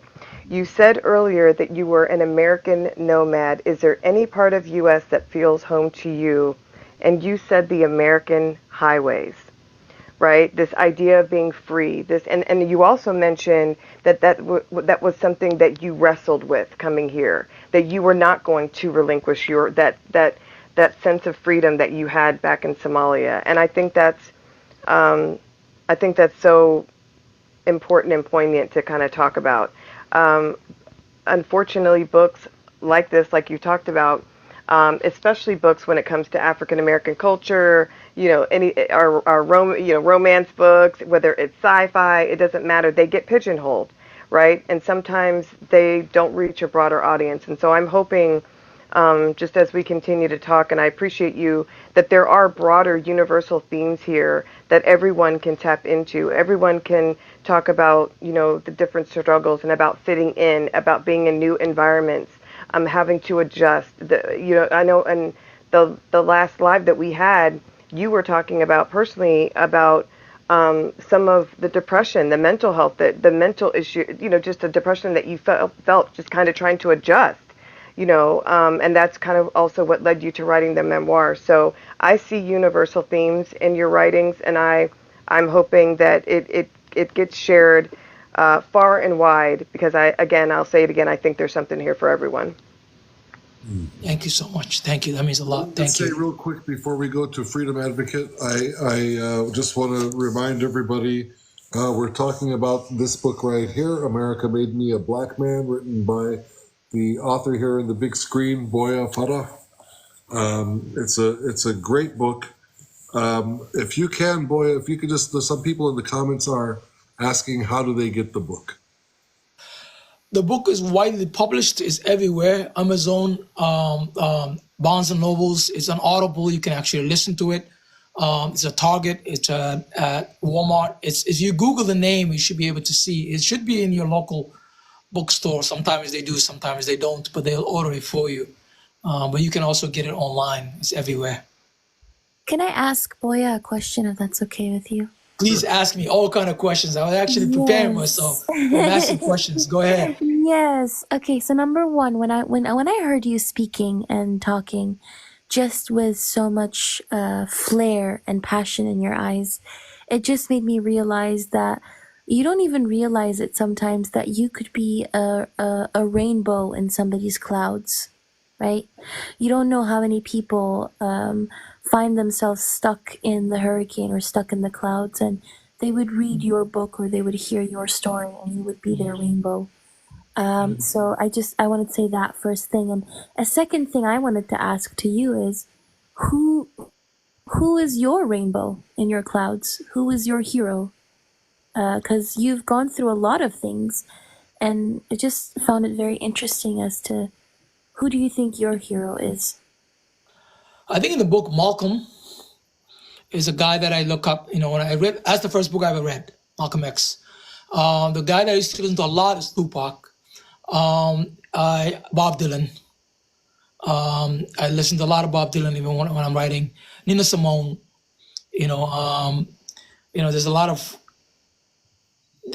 diverse human beings that I care about. Those who carry wisdom. Barack Obama. I read both of his books, and I tried to be Barack Obama back in the day when I was trying to be a politician. That never worked out for me because I was a writer inside, and I was never a politician. So a lot of people were my heroes and still continue to be my heroes. Thank you for that. Speaking of music, real quick, I laughed at a couple of pages when you had where were you? You were in the car and you had your brother Hamoud put CDs in the play the CDs, and he put in NWA, and there was F the Police, and then you started thinking about the I guess I forget what exactly, but I don't know if you were thinking about what your brother would think, or the way the role model you should be for your brother, and but you take the CD out and you throw it out the window, put another CD in, and then you throw that one out the window, and your brother is saying, "What are you doing?" But what's wrong with you? Are you crazy? And he's like, just put another CD in there. And you wanted to be that role model for your brother, yet you loved the music. It wasn't like you didn't like the music. You loved it. It resonated with you. But you were explain I that. actually bought, what I was doing is, since my mother told me to be a role model, and my mom also told me don't get arrested and go to jail because you're the first one. My mother also recognized that, her favorite show was Cops, and Cops showcase black men running from the cops, majority of the shows. And so subconsciously she knew that we're gonna go through the same experience. But she carries so much love for America that even nowadays she tells me, you need to write good things about America, because America allows us, it educates us. When we were struggling, America let us in. She's very conflicted. So I just wanted to honor my mom says, gangster rap, don't introduce your brothers and sisters to this music. So I just wanted to show them that this is not my music, because they discover what I'm listening to. Yeah. So I did that. But right after that, I got the CDs back, but I hid them so they wouldn't see it. It's just my way of projecting that I'm this big brother who does not listen to gangster rap, and that's what it was. Yeah, I mean, and you also talk in the book about how you expanded. I mean, your love for music actually it expanded to different genres, and the fact that you mentioned Bob Dylan. I mean, that's completely different from gangster rap and any hip hop and all that. Although maybe it's similar in the type of music that delivers a message, maybe in that sense. I mean, I always look for poetry behind the music, and I think Bob Dylan is not really a musician; he's a poet. Yeah. And if you listen to Master of War, it's my story. A kid in a war is being lied to. Politicians lied to us to go to war. And if you listen to Hard Rain, it's masterpiece. Those things, or Nina Simone, her struggle against the system. It gives me that juice that a writer needs, that engine, that fuel that I need to write something extraordinary. So I get inspiration from those music. Music, I think, is universal. While we were at war and my mother was leading us in anywhere safe, we were humming and singing. We had no food. We had nothing. We just we had a transistor radio that we were listening to, so my mother would know where the war is at. But music is what got us out of the war. You have to hum and pray, hoping that someday you'll get to a place anywhere safe. So America became that house, that home that we were looking for. And then at home you find a trouble, and then you're like, I don't belong to anywhere. So I now believe that I belong in the galaxy of literature. That I'm going to be living in that area, that that galaxy of the literature where writers reside. Yeah, that's pretty safe. That's why I am. Yeah, you can ask me any question. I'm prepared. Well, we have freedom advocate here. I have a question for you after she speaks. A question from the comments actually, but we're going to go to put it to freedom advocate here. Welcome, freedom advocate. Assalamu alaikum. Thank you so much for having me. By the way, I feel very intimidated and very small in the presence of each and every one of you guys. Each and every one of you is a very strong voice in advocating for freedom for Palestine and for anti-racism dialogue. And I truly appreciate each and every one of you. Honestly, I want to talk about like the racism itself in the US. I was shielded from that. There is like stuff I did not know, things I did not know about racism in America, especially anti-Black racism. Like growing up, we used to watch movies that basically scared us from the Black man, pointing him or portraying the Black man as the bad man or the the gangster or like whatever. Like, but growing up, we had friends of color, of different colors. By the way, I'm the darkest brown you can ever find I'm not white, I'm not blonde, I'm not blue eyes, you know, but I grew up in a community with brown people, you know, so and we had black friends, and we did not experience that kind of racism in our community. But coming here to the US 8 years ago, and I was shocked, by the way, and I was also shocked by the anti-Arab racism, something that for some reason I did not personally experience, because everyone basically believed I'm Hispanic. They always start speaking Spanish to me, not knowing that I'm Arab. So, but yeah, I've heard stories about how like the Arabs, especially the Muslims, especially the women, and the things that they face. And about Somalia, we grew up hearing about the famine in Somalia. They did not educate us about what exactly is happening there. All we know that was there's a famine there. And I believe that there are a lot of things that are hidden that needs to talk about, the world needs to know it. So your book and these conversations, something that was said at the beginning, that Gaza is waking up the world. What's happening in Gaza is waking up the world, and one of these things is the anti-black racism, the racism in all shapes and forms. Honestly, it is a difficult conversation, but it is a much needed difficult conversation that we need to point out. Boyah, I appreciate your voice and appreciate your presence here with us today. And I suggested to you if you can do a book discussion with someone who wrote a book, an author who wrote a book about coming to America and sharing his experience as a Palestinian in the US. So I followed you, I sent you a message, it's in the request, please check that. But if you can, something also amazing that you just mentioned about the effect of your mother in your life and what she taught you. So there's a feminine influence in your life, and our mothers are very important. Sometimes they are the educators. My question to you, is it okay if you share with us the most, I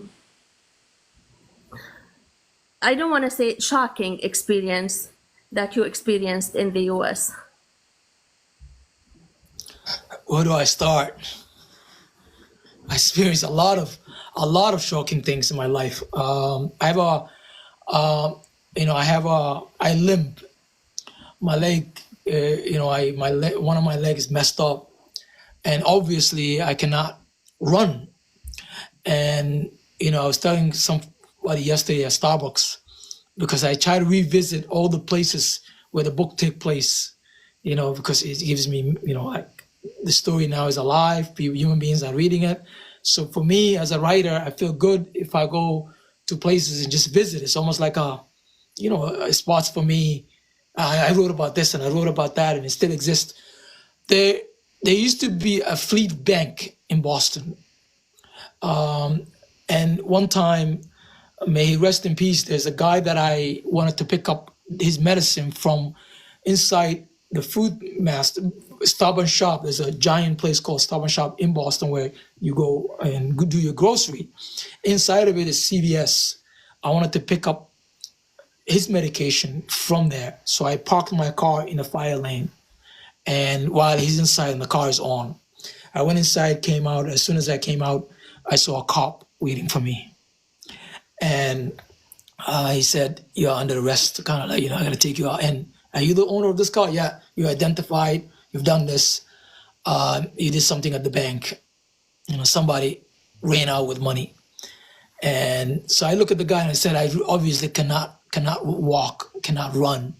And my leg is messed up. I'm limping. I have a brace on my leg. There's no way." And he said, "No, it's you who I have to get in, take." I said, "I remember my own mom telling me, do not get arrested because you're the role model." So I said to the guy, "Take me to the bank." So the guy is still inside the car. The car is still on. I went back to the bank. The car was behind me. And he said, the woman came out and she said, "It's him." And I'm looking at it. I'm looking at the woman and saying, "Please look at me again. I can't run. It's not me. All black people don't look the same, And another lady came out and she said, "It's not you." The cop followed me. At that moment, I felt vindicated. I felt free. I wanted to leave, get inside my car and leave. The car follows me and he says, who else was driving your car today? Think about that. Who else was driving your car today? It's my first car. I loved it. I didn't let my brothers touch it. So there are so many moments like that I actually, some of the story I wrote it, some of the story I didn't really write it because it would be too much. But there's a lot of shocking moments that I've seen in my own life, that things that I could never have done, that I was accused of doing it. A question. Go ahead. Is there something that you miss or feel nostalgic about when you think of Somalia? Because I know that sometimes I feel that way, even though I've never been there. But it's just feeling nostalgic, missing something, basically. Do you feel that way about Somalia? Like that you... Enormously, it's childhood memory. Some of my childhood memory is completely erased by war. It turned into dust, a drifting dust is gone. I can only create it in literature, but it no longer exists. So there's enormous things, that when I used to play football with the kids my age, or sitting with my grandmother when I try to write about it in the valley, the green grass and the animals grazing, those are the memories that stay with me. But I can write about those memories now. It's in me. But I do miss my childhood a lot because war, erases everything. War is evil. Can I just say, you saying you write it in your literature, it doesn't exist anymore, but you write it in your literature, that is also a great sign or illustration of resistance, of you writing back, of you taking over, like, your agency, basically. Because you are choosing to resist that what was stolen from you, and you decided to make it alive again in your literature. And that's the beauty of when marginalized voices like us, BIPOC voices, decide to write our own stories. Like you yourself, which is incredible. It's very inspiring when you decide to write your own story. It's also just an action of resistance. Oh, that's beautifully said. I always looked at it as honoring the dead, which is kind of the same way. Almost everyone in the book is no longer alive. Majority of the people in the book are not alive. So as the memory, so as the dust, everything that everywhere that I used to play is gone also. So it's my way of giving a meaning of my past, of all the people that struggle and what they carry. In the end, everything is knowledge. Everything is part of you, and like when you write about it, then that becomes a knowledge that somebody else going to read and make a meaning out of it. But I never really look at it as a resistance. That's beautifully said. I'm thinking about it now. It's like I'm painting my life story, and that's what I try to do. And honor. Question for you, real quick. It's not mentioned in the book. Is your mother still alive? My mother's still alive. The book, I think, honors women in general. My mother and I have been running together all our lives. We come from Somalia together.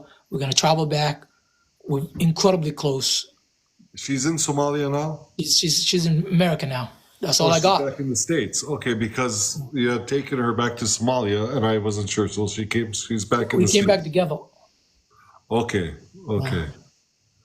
برادر نادر، عندك مشكلة إذا أعلنت عن إيفنت بكرة على نفس الموضوع؟ على إيش؟ عندي إيفنت بكرة على موضوع العنصرية، عندك مشكلة إذا حطيت البوستر؟ No, go ahead. No. Thank you so much. بس خليني أحط البوستر أول. Okay, take your time. We'll come back whenever you're ready. Let me know. She has an event she would like to, let everybody know about tomorrow. Nader, real quick, there have been a lot of questions asking if it's possible for you to download this. I saw that. Yeah, that's what I was about to mention. Okay, perfect. So yes, even last week's, I haven't posted a link. I need to put a link to the Last week's live is actually on YouTube. It has like 4 views or 6 views because I haven't shared it. I keep forgetting to do so. So this live will be downloaded and uploaded to YouTube, and I will send the people on the panel a link to it, and I will post it in my link tree. And when I do that, it'll probably be the second link right below the Human Refuge Coffee link. But I'll post both of the lives there. So hopefully tomorrow morning I'll download this, and then we'll trim the end and the beginning and make it look nice, and then we'll post it and we'll send the link to everybody. Does that work? Yeah, that sounds great. Yeah, a couple people had missed the beginning or just wanted to make sure that, yeah. These live conversations, I believe, are very important, and we don't want them just to go away, and who missed it. No, we want to save it for people. Absolutely. Agreed. And I do want to thank everybody also for coming and sharing this with us, and we appreciate all of you guys and your great questions in the comments. I'm trying to catch them and bring them up to the panel just in case our guests or anybody in the panel missed them. Thank you guys for continuing to like and share and engage with the live. That's very important for the algorithm. Continue to share and like. And again, any questions or comments that you guys have, I will raise them up to our guests and our host. I'm gonna drop too. Thank you very much for having me. Hey, thanks for coming, guys. Before she drops, first of all, follow her. And then in the link in her bio, she has a GoFundMe link for a GoFundMe to support humanitarian efforts in Congo. So please follow Covey, follow the people that are actually doing something. Indeed. Congo is really important. Indeed. I appreciate you. And Boyah, I just wanted to tell you, you inspire so many people. Not only East Africans, because I feel like a lot of times East Africans, we are not necessarily like a part of the narrative. We are usually erased when it comes to the African narrative. So it's very, very inspiring when people like you choose to become a rainbow in the clouds of so many other East Africans. And hopefully the same way you looked up to Barack Obama and Tupac, so many other people will look up to you. Thank you. Inshallah. Thank you so much. I wish you so much luck. I wish you so much good luck in the future. And I appreciate everybody else. Love y'all. You talk about destiny quite a bit. Destiny. You've spoken about it today and in the book. And I just wanted to, and you get that from your mother, right? I mean, in the book it says, your destiny, she told me, is 1,000 years old. You can shape it, but you cannot alter it. Even before the words had left her lips, I captured them and made them my own. Her injunction, uttered in lyrical Somali, formed in me a bulwark against that high school counselor's advice. As I looked at Mama's face, mouth and lips, and listened to her admonition, my brain was spinning. Mama always said the right thing. Trust your intuition, she once explained. Never carry any regrets. Learn from your past, but trust your future. And this is what I always say at the end of all my lives, most of my lives, smiling is the best form of charity. God always favors the prayers of the weak. I thought that's so beautiful. And I always tell people, and this, it resonated with me because I always tell people, smile is like the best form of charity. And that's why this book, throughout the book, there's so many parts here and there that's very close to my heart.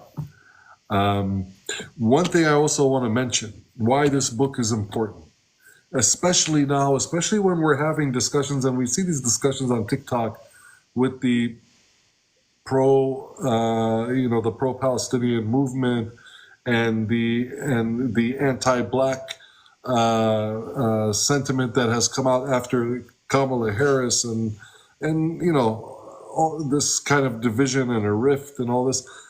myself, I haven't witnessed it because I haven't seen these posts and people talking about these things. But this book is very important for people like me, people, not just pro-Palestinian, but Palestinian Americans, and Palestinians, because this is an immigrant story. And this is like this. I see this book as a type of, and people might not agree with me, but I see it as like kind of bridge, where so much of this resonates with me as the son of immigrants who tried to instill in me the same way your mother tried to instill in you, Boyah, your culture and those values from back home, and she tried to, make sure that you're still holding on to them. My parents did the same thing, and so I resonate with that in this book. And it's a bridge because you're taking us to what it's like to be a black man in America. Maybe not fully, maybe not the same way as Smitty or Nichelle or or anybody else, right, who was born in America as a black person. But it's like a bridge for me. For me, it entices me to read it because it's a Somali American, right? Yet he's teaching me, he's taking me, he's showing me what what a black man is going through in America. And that's very important. This is a very important time that we're in for this book to be read. And so I think it really needs to be shared. I really think that everybody, that's watching this and listening in really needs to consider to get the book, read the book, listen to the book, however you do it. And not only that, we need to have more discussions like this, and not the same discussion, but discussions on what's happening today. And we really need to promote the book, not because it's your book, but because this book is important. I mean, it's an important book. What's in here is important for people to know, and we need to use this as a vehicle for all of us to learn lessons, not just the non-black people, but also black Americans and immigrants, everyone. We need to understand where we're all coming from and what we all need to learn. And this brings us much, much closer together. So that's the way I feel about it. And that's why I felt it was important to have you today. Wow, yeah, destiny is real. okay. I'm so glad to meet you. I tell you that. I'm so glad I actually jumped into that TikTok, where I met you at JBS. It was really, really, really terrific. I tell you, destiny is real. I do believe that our lives we meet because we were destined. Our struggle is similar. Human beings are, like we all belong to that particular one species, destructive but beautiful. So much love to you. I tell you that. I mean, I was thinking there's so much thought inside my head that as you were talking, but it's really, really, I really appreciate it. I really appreciate it. As a writer, sometimes you're disappointed and sometimes you're uplifted. And there's so many different emotions. Sometimes you doubt, should you write this book? This book is highly, it's not an easy book. It deals with the galaxy of the living and the galaxy of the dead. But I really wanted to honor poetry in the book because I came from the nation of poets. That is Somali nickname. I also wanted to honor America metaphorically as that free America, the American highway, driving an American highway. I wanted to imagine the America that adopted me as a kid, as a 15 years old kid, to be that free, like I'm free on the American highway, So I wanted Americans to imagine what I'm imagining, that everyone should feel as free as that when I'm on the highway, that ideal America. And if our objective is that ideal America, I think we don't have to get to where the destination, but at least we can try and get closer because if you aim for perfection, be happy with satisfied, be in a place of satisfaction, because no perfection belongs to the unseen. Perfection belongs to God, So that's what I wanted to achieve. I put so much energy into this book to try to make sure that it is authentic, and I believe that the good spirit out there, like you, the good human beings like you, will actually one day pick up the book and say, "This is it. This is the book."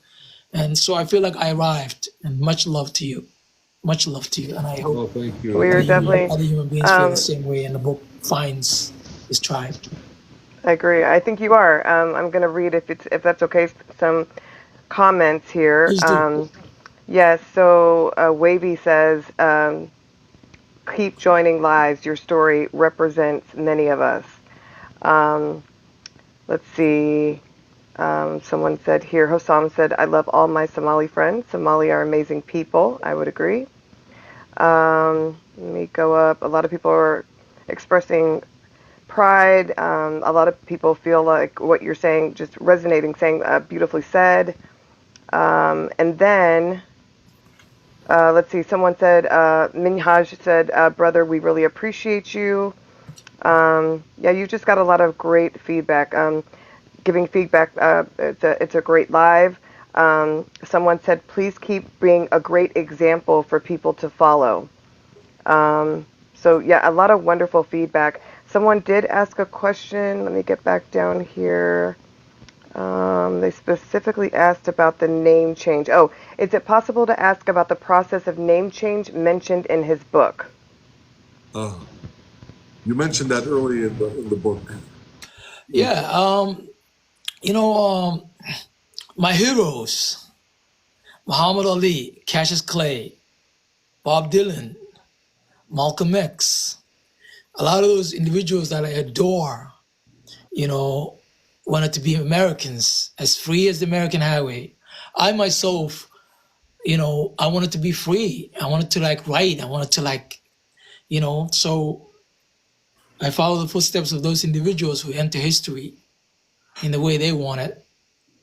So I was given 5 names, and I'm not gonna talk about it because you could read it in the book. I won't spoil the book for you, but I followed my heroes, and that's what my heroes done. Yeah, I wanna point It's out your amazing. last name. You know that your last name means happiness, right? I heard about that. Yeah, Yeah, yeah, it it's means wonderful. happiness. And It's, we have a belief that every person will get a share of his name. So you deserve happiness, dude. Thank you. Like every person deserve happiness, Thank you. especially the people who went through hard times. And it is very important to hear these testimonies from people who went through hard times, because sharing experiences is what bring us together instead of dividing us. You spoke earlier about a tribe, and I come from a tribal country. And what scares the West the most is a tribe, because tribe is a huge family. Sometimes you get 3,000, in the thousands, in one family, in one tribe. And that unity is what scares them the most, because unity means it means strength. What they want is to divide us, to make us weaker. So they went from the tribe to the what do they call it, the small family, where it is just 2 generations in the family instead of 3 or 4 generations. And now they are promoting singularity, where it's each person for themselves. When each person is for themselves, it's like the weakest unit. There is no unit in when you are alone. So I truly believe sharing experiences, sharing testimonies, it's very important, because this is what brings us together as humans. This is what will eventually achieve unity against the people who are trying to divide us. Like the divide and conquer, I at the beginning I believed it was for empires. It just okay, that empire. But then when I thought about it even more, it's not just in dividing an empire to small countries and then to that country into small groups, and then more and more and more division, and then creating conflict within these groups. So we are fighting each other, and instead of fighting the true evil in this world.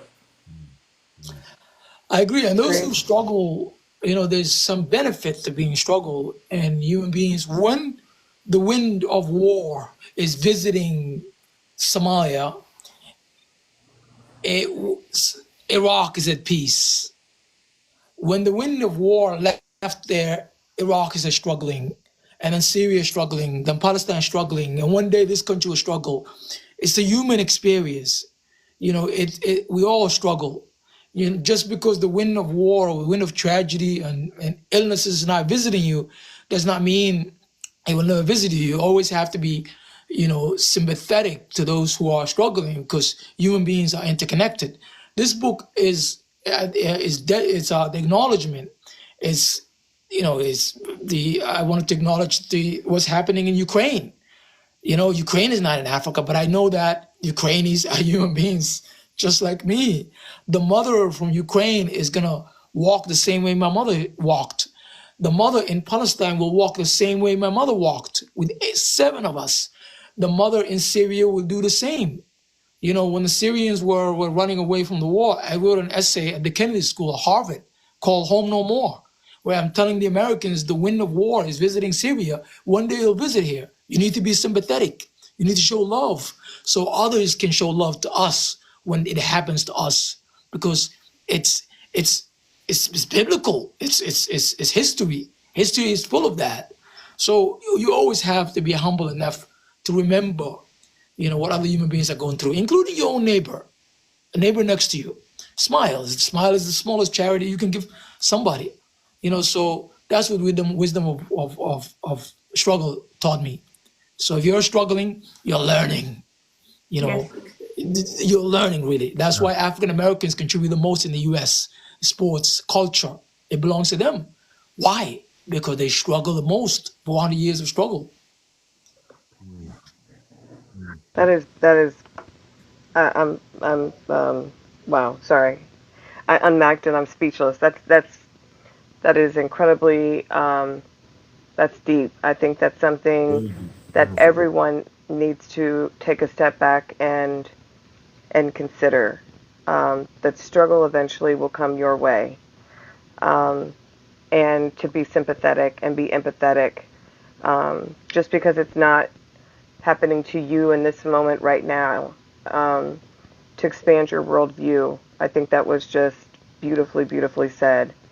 Yeah, sorry, I have no words after. I have no words. That really impacted me. I think conversations like this, I think lives like this, I think authors like you, I think people that choose to sit in these spaces and allow it to affect them, I think we become better people. I absolutely resonate with you about struggle and about what that means, and I always try to consider the fact that someone else could and is going through something as well, and how am I any different? Like you said, we're all human beings. We used to always say in the Black church that pain and struggle, it's no respecter of person. It is no respecter of person. Yes, that was beautiful. I have no words. Yeah, I want to say that there are a lot of struggles, unnecessary struggles in this world. Like, they are not necessary for humanity. The struggles of the Palestinians is unnecessary for humanity. The struggles of the Somali, the in the Congo, in Haiti, in like all around the world. It is because we were divided to races. Until we truly believe that there is one race, the human race, the struggle will keep going on. And we need to, if we made a mistake, we need to admit to our mistakes. We need to say that, yes, that was wrong, and we're gonna make sure that it's not gonna happen again. Putting us against each other, this is something that is, we need to just put our differences aside and get together as human beings to end so many unnecessary struggles. no matter what we do, there will be struggles, but there are a lot of unnecessary struggles for humanity that we need to just end them and make sure that they will never happen again. Well said. Well said. Well said. I saw Smitty on mic. Did you want to say something?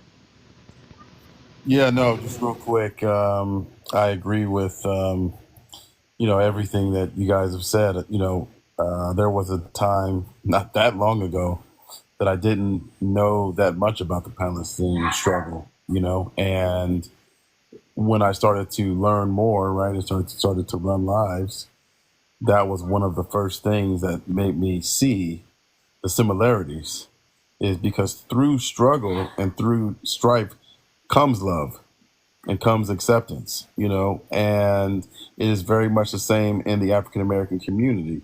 But, what is portrayed of both communities, right, is that we're the most violent, we're the most disruptive, whatever it may be. But in reality, the only way to get through the struggle is through love.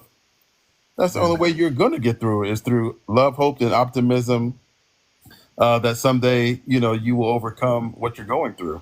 And so that was, again, back in October, November, that was one of the first things I said, oh, wait a minute. I've been lied to, right? And I think, again, millions of Americans kind of realized that they were lied to.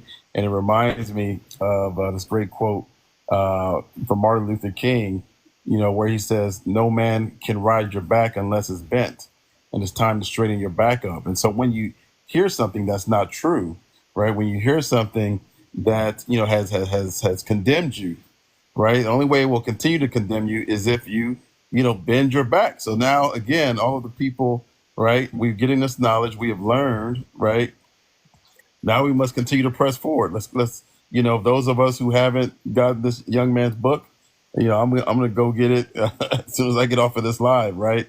And read it and learn to to what to the left was saying about white supremacy being like a McDonald's. A McDonald's in Asia may look different than a McDonald's in America, but structurally it's very similar. I thought that was such a brilliant analogy. And so maybe if we stop just learning about the McDonald's in America and we start learning about the ones in Asia and Africa, maybe when we, to try to tear this thing down, we'll have a better chance. But it all comes through, right, this commonality. And last thing I wanted to say is there are a lot more of us first generation Americans than you think. I think, sometimes, you may see a black face and assume that, that's an African American, right? Which obviously there's going to be some level of understanding to the immigrant experience from an African American. But there are a lot of us who also are first generation Americans too, right? I love what you said, Nana, about Boyah's book and that being a bridge, right? And my thing is like, listen, I don't care where you get the knowledge from to help us out, just go get it, right? If Boyah's got the golden ticket for you, great. If it's me, if it's Nichelle, if it's to the left, Freedom Advocate, I don't care who it is, right? Whoever the one that's going to inspire you to do better and to learn, right? Get it from them. So hats off to you. And with that, I'm going to drop. But thank you so much, Nader. Thank you so much for hosting this live. Boyah, thank you for spending the time with us. Thank you, Smitty. Thank you for coming up. Appreciate you. Hey, Smitty, this is the perfect time before you drop. I want to just tell you, since you said you're going to go get this book, I wanted to make sure I plug it everywhere. So I've double checked here. Yes, it is on Audible, like he said. It is on Apple Books as well, if you are an ebook reader or Audible, and then in your bookstores. So however you choose to read, I know some people listen. I know some people like ebooks. I know some people like the actual physical book. But I double checked, and it's on Apple Books and Audible. Who's Preston? Who is Preston, Boyah? Who narrated your ebook? Do you know? Preston, yeah. Okay. He's the narrator. Okay, so yeah, and that's what the actual physical book looks like. That's what the cover is on all of the digital formats. So I just wanted to make everyone aware. Screen capture, guys. Do a screen capture if you need to. This is your opportunity to do that. Yes, you can use your credits on Audible to get the book. You can, it looks like if you have points or whatever in Apple Books, like I do, or credits, you can use it that way as well. It's showing on Apple Books for $19.99. On Audible, it's $17.99. So please, please, please, let's support this author. Get the book. Have it Yeah, in your get the hand. book. Agreed. By the Thank way, you. do you Thank know you what very a nice much. gift Thank a you very book much. is? When you know a book is such a beautiful gift. By the way, That is love. Thank you. I mean, seriously, if you have Thank you. somebody that has a birthday coming up or on the holiday, this is like it's a gift.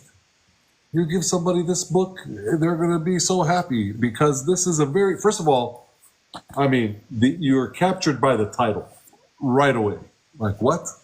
You know, so you want to believe me, this is a great, great gift. Yeah, Listen, well, this brings me to something that Boya said earlier, that knowledge, that education is very expensive in the U.S. But when it comes to ignorance, there's like it is very costly. You know, there is, I don't know, like it costs us lives sometimes because we're ignorant in certain topics.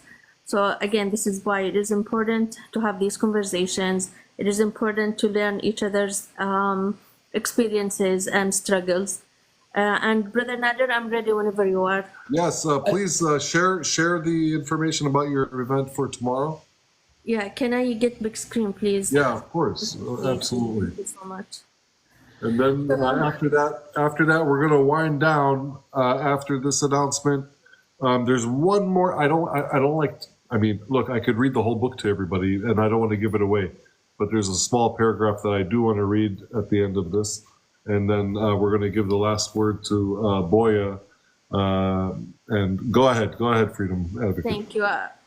You have no idea how much I appreciate the support. So guys, if you don't know us, we always have, every Saturday, we have an educational session, different topics, different speakers, amazing speakers that they have a lot of knowledge in the topic that they are going to talk to. Next session is tomorrow. It's going to be our 20th session, and it's going to be about anti-racism. We're going to discuss anti-Palestinian racism. We're going to discuss our anti-Arab and anti-Black racism, of course. We have amazing speakers who have a lot of knowledge. Two of them are outside of the community. They are joining us only for this session. We have Bisan Zobi, which is the owner and the author, and she put together a website that is called Anti-Palestinian Racism, and she's going to come and discuss that website and like in general with us. We have Shibli's daughter, who is an educator in the U.S. Education system, who is going to discuss racism or anti-racism within the school system. We have Ashley. She is an amazing advocate for anti-Black racism. She always holds lives about anti-Black racism. So she's going to be with us. And we also have Mufasa and Aisha, amazing, amazing people who always talk about anti-racism. And we have My Land Palestine, the author that I told Boya about. He's going to be with us tomorrow to talk about anti-Palestinian racism within the US. And we are going to have him again for another session where you and him have a book discussion to share experiences together about like your experiences as refugees in the US and what the kind of racism that you face in the US. We're also going to have a game where we recognize, it's called Who Am I? To recognize some of the key characters in the three communities. And for the people who are going to win, we are going to give these two. Give me one quick second. So we have necklaces, we have keychains. This is the logo, it's called Resistance. We also have handala, bottle openers. We have wallets for the men. This is, if you know him, the Elegant Warrior. So we have different designs, like these are coasters and other stuff. So whoever knows one of the characters can choose one of these stuff to win. and we're going to send them to these people. We can like custom design them. This one says resistance on one side. On the other side, it has Ayatul Kursi. This one has the same logo, and on the back, it has the cross. So we can custom design anything that you want, but tomorrow you are going to, 6 people are going to win one of these items that they can choose. So we appreciate you guys. We wish to see each and every one of you tomorrow. We are going to get a lot of education about anti-racism in the community, especially in the US. There is an event that you can go register. Hold on, I have to do it twice. I don't know why. So there is an event that you can register for. It's this account. This is why today I'm on my main account, the account that I always try to protect for this event. So yeah, I hope to see each and every one of you tomorrow, guys. Thank you so much, Brother Nader, for allowing me. Oh, thank you for coming up and thank you for sharing that. Very important. Really appreciate you. Boyah, I did see that. I'm sorry, I did. I also checked Amazon. We're going to make sure that we promote this everywhere for whatever I saw that. So I looked it up. Yes, it is on Amazon. It's got Kindle, hardcover, and the paperback options. And yes, it is also part of Prime. It is also part of Prime, so that you can get it hardcover on Amazon if you have Prime for $14.89. $14.89. So that means you can get it within 2 days. So And write reviews. Write reviews. Yes, yes, yes. Please whatever write you reviews. feel, put it out there. I wanna. Oh, that's a great reminder. Yes, that's really Please important write a to review. make I sure appreciate that. the love. Thank Yes, you. yes. So make sure. I just like to give people. I saw comments. People are saying, "I love a hardcover." Me too. But I respect that people have different ways of engaging in media and content. Some people like to listen. Some people like digital. I like the tactical feel of a book, and I like to highlight. I got all my highlighters, and here I'll show you guys what a nerd I am. Like That's when I nice. say I love my highlighters, I'm that girl with the sticky Wow. notes, yeah, with the mild liners. That's me. So I get it. So I just wanted to provide multiple Thank you. different ways and avenues that you can purchase it. It is on Prime. You can get it in 2 days if you have Prime for $14.89 Yeah, it versus took me say like 2 Apple days Books or for other me. ways. It was Yeah. 2 days for me. Thank you. Yes. Thank you. Yep. Thank you.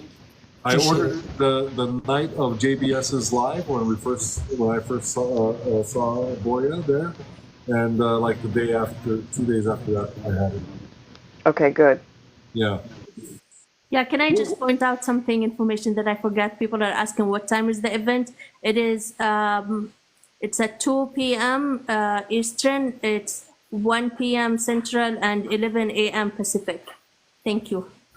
Hold on 1 second. I need to block this person. He's being very rude. Okay, he's blocked. All right. Sorry about that. Sorry about this. Okay, so I appreciate you. I know we stayed a little long. I mean, it's been a couple hours. I didn't really have a specific time on this, but I do want No, to. it's all right. I can stay. No problem. I appreciate you, man. This is I really can hang wonderful. out. By the way, I could do This this is really for hours. wonderful. My days nowadays are spent of metaphorically when a writer is pregnant with a writing. I look around, I sit around, I meditate, I watch people, I watch the birds, because there's a book that's forming inside my head, and I want to compete with this one that I published. So nowadays, I'm more of a, like I just look around and always imagine and meditate. So that's actually my job nowadays. I don't do anything else. So Okay, well, we're gonna hang out. You and we're gonna hang out. Anytime you invite me, I'm in. Anytime. Right. So Is it okay if I drop? yeah, no, absolutely. Thank you. I really appreciate you. I will be in the comments. It's just because I don't want them to report this account and block it, but I will be in the comments. Thank you so much. Boyah, I'm still waiting. I don't know why I would report the account, but okay. Boyah, I'm still waiting for the follow back, dude. I will. I'm new to this thing, so I'm gonna have to It's okay. Find a way to I email appreciate you, and we're gonna have a talk soon, inshallah. Take care, Inshallah. everyone, and I appreciate each and every one of you. Thank you so much. Thank you. I put myself on the big screen because I just want to impress upon you, like all these little sticky notes I have sticking out of here, and I have notes written on this, that how much resonates and how much is important in this book. And I didn't go through all of it, but and as Boyah said, this is a book that also honors the dead.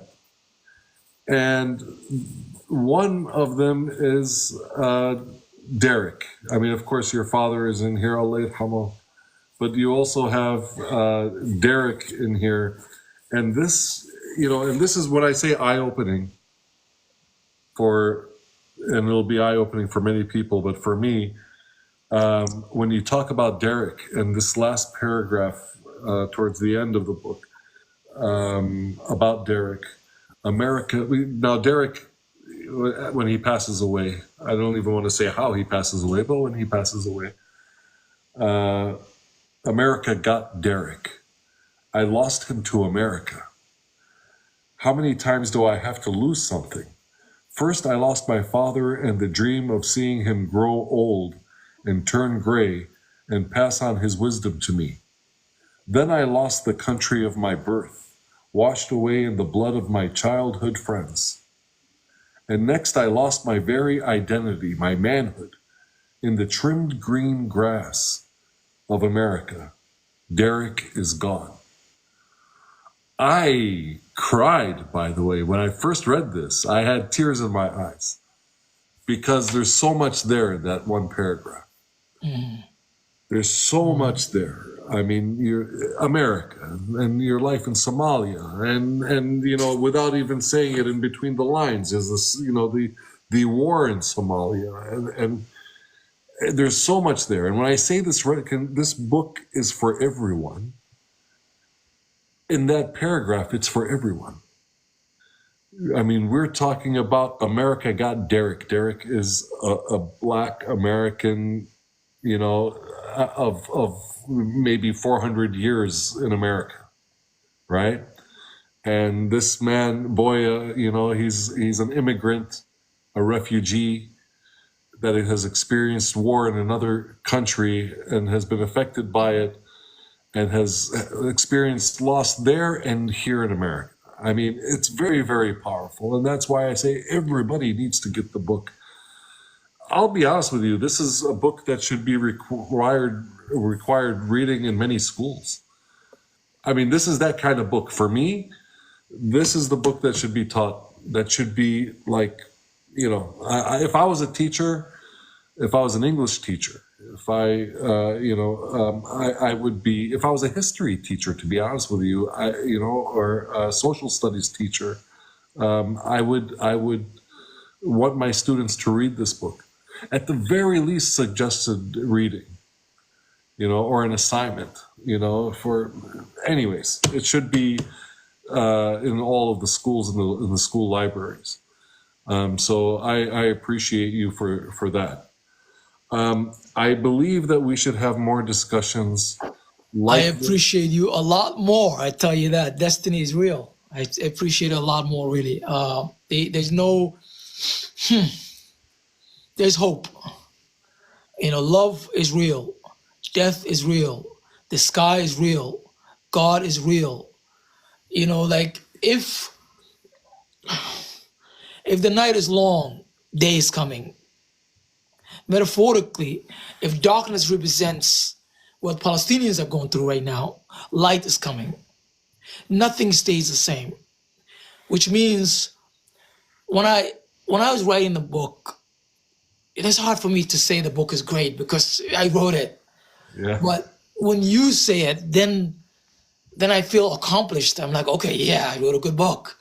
Because when you're in it, you're not giving yourself feedback. You're just writing it. I just want to stay true to what I want to do. What I want to do, Boyah, is the book is awesome. Thank you. But what does it do? I want to take from it what we do next. out of this. I mean, this is because it brought us together, right? Your work brought us together. This is a time right now here in America.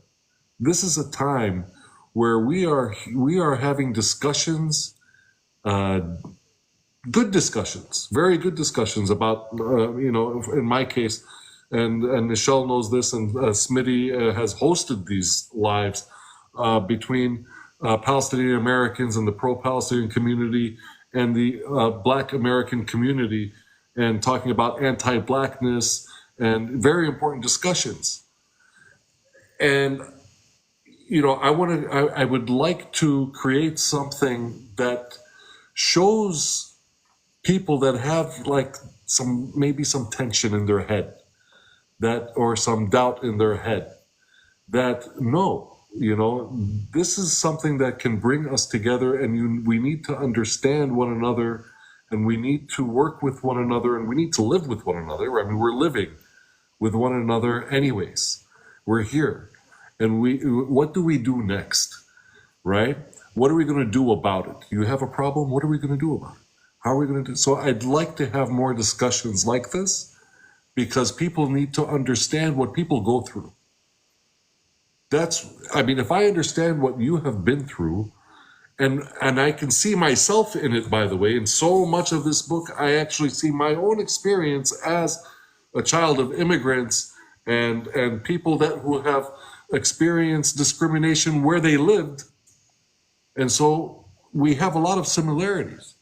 And so we need to find a way that, and it's easy, it's not difficult. We just need to have more discussions about various topics, maybe things that come up. It doesn't even have to be about this topic. We just have to be together, right? We have to work with one another. We have to get to know one another as communities. And then after that, that naturally we're going to care about one another.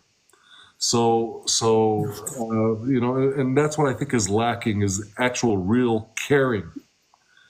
Like, people appreciate somebody standing up for them, but is there a real caring for one another? Like the Palestinian community loves when everybody is standing with the Palestinians. But has the Palestinian community in general, and I'm generalizing, have they gone out of their way to really go and investigate what's happening with somebody else, and how can I help, and how do I understand this? And so I'll give you an example today with this live about Congo. I'm telling you, man, it's a complicated situation inside, from the inside and from the exterior. It's a complicated situation. I mean, I feel like I have to go to school to understand what's happening in Congo. There's so much happening, right? I know it's being taken advantage of. I know it's being taken for granted. I know that it's being exploited. I know that from the outside. But as far as like on the inside, because one of the questions I asked in that live was like, on the ground, like, is there anybody that people look up to, that can provide some kind of governance that's good, and that's a very complicated question. It's not like Palestine.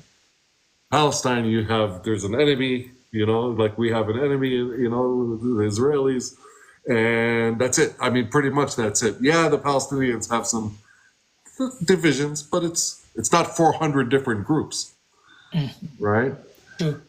So we need to have more discussions so that we see how close we actually are, so that we realize that. And I believe that we're very close, and a lot of people don't know it. So hopefully we can do that, and we're going to stay in touch. If there's anything, Nichelle, and to the left, if there's anything you would like to say, to ask, to share, the floor is yours. We can do final thoughts. I'll let to the left go first, and then I'll finish out with some of the comments for our esteemed guest here. Everybody wants more.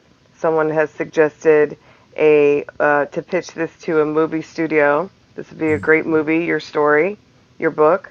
I So agree. yeah, I'll That'd let be To the Left wonderful. go I'll first. welcome that 100%. Yeah, so I'll let To the Left go first with any final Go thoughts for it. before we It's close gonna it be out. into a movie. And then I'll read out some of the comments to finish us out if that's okay. I've been having a really great time just listening to the discussion and listening to your perspective. And I don't know if you know Warsan Shire. I don't know if I'm pronouncing her name wrong, but she's a British Somali poet.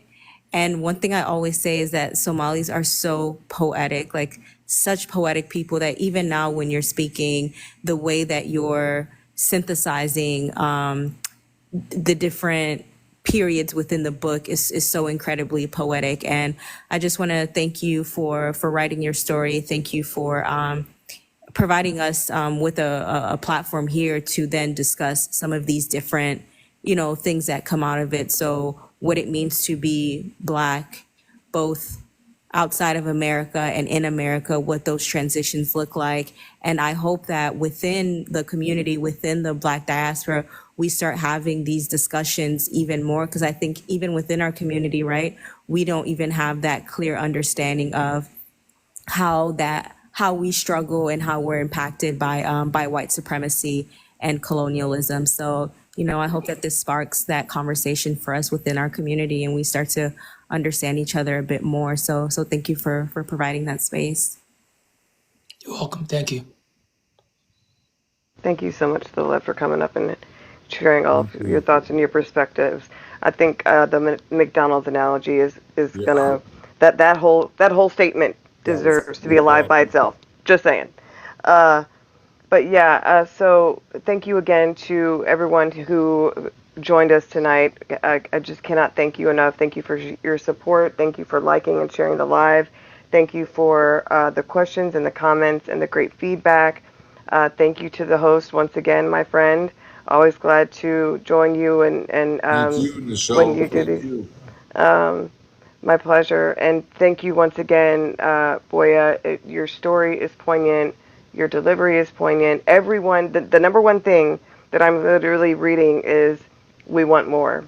We want more. Just to hear your perspective on things, and maybe we can come up with some topics and others so to kind of come up with where to go. However, here's what we're not going to do though, unless somebody does this. Now, if y'all do a book club, that's fine, like JBS does. But we're not going to read and give all the details away No, to that's you to it. the We're book. done. If you're Y'all going to got to talk get about the the book. book, you know what we're going to You do? got to get the book. Here's what I Okay? think, Michelle. I think what we need to do. Like I don't care who does it. It could be you. It could be Smitty. Somebody that has like a bunch of subscribers. If they go subscribe to an account and they read the book, we could have a subscriber only live for the people that read the book. Sit down with Boya and ask whatever you want and let him read whatever you want, and everybody can read anything. But I don't Listen, want to give it away. and listen, I am deeply, deeply sensitive to people's financial situation. And please DM me and let's be a community together. DM me if you don't have the means necessarily to get the book, and I will see if I can network with you to find some We people can do who that. can bless that. We've done it with other Palestinian authors.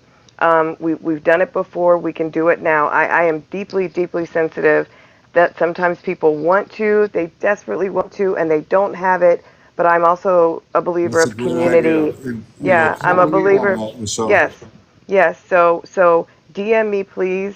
And no, listen. I'm an adult. I'm not a child. I don't spread anybody's business. Just DM me if you want to either help or if you're interested in trying to get the book but are unable to, so that we can also continue to support the author, but also support each other, and that can be done anonymously. So please DM me if that is something that you're interested in. And once Yeah. again, thank you so much, Boya, for joining us Wow, I tonight found again. community. Yes, Thank you. you did. Writers, I spent probably 10,000 hours writing by myself, lonely, biking every day, coffee. Starbucks is sort of like kind of honor in the book. there's a reason why. They give me a lot of free coffee, you know. They're really nice to me. You know, because I couldn't afford, they knew I couldn't afford it. I went there every single day, you know, so, and I feel like tonight I found a community. I appreciate it. I really appreciate it. And hope is real. So keep, you know, and don't overthink. If you're overthinking about a subject, please write, because overthinking can ruin you. You know, writing is a therapy. It also helps other human beings. You know, so there's so much in my head that I wanted to say, but maybe I'll say it next time. Invite me anytime I show up. Well, I will So invite you. much We're love to gonna you. Much love to you. I'm already getting DMs of people willing to help, and so you absolutely Much have love to you. your Thank you very tribe much. here. I've already made the suggestion, and a couple of the other people. I know you're new to kind of like TikTok, but there's a thing called Book Talk, where that's a whole set of people who love their books in all genres, and so there's ways that we can support the message, like Nader was talking about, and making sure that we get this out there. So you definitely found your community for sure. They want more, and so we're going to coordinate and make sure that we do that for sure. Absolutely. Absolutely. I love that idea. Thank you for that, Nichelle. Thank you. I'm gonna plug something now, because we have Right. people here. We have 81. I should have done it when we had 150, but I'm gonna plug the Human Refuge Coffee. So, Human Refuge Coffee. The link is in my bio. 100% of the profits of this coffee goes to humanitarian aid in Palestine. Not just today, not just until there's a ceasefire, but as long as this brand exists, that's what it does. 100% of the profit. We have many different blends. This is organic, fair trade coffee coming from different blends. Have coffee from Nicaragua, from Peru, from Colombia, from Ethiopia, from Indonesia. The uniqueness of this coffee is that the farmers, the small family farms, they know what we're doing with the profit, and they are on board, and they have given us special pricing for organic fair trade coffee, which is very expensive. This is a 12-ounce bag. On the shelf in a grocery store, this can be anywhere from, let's say, $16 to $20, but it's sitting on a shelf. This is only roasted when you order. You order it, we roast the beans fresh, and we send it to you. It's only available in the United States. We've delivered it to almost every state in the country.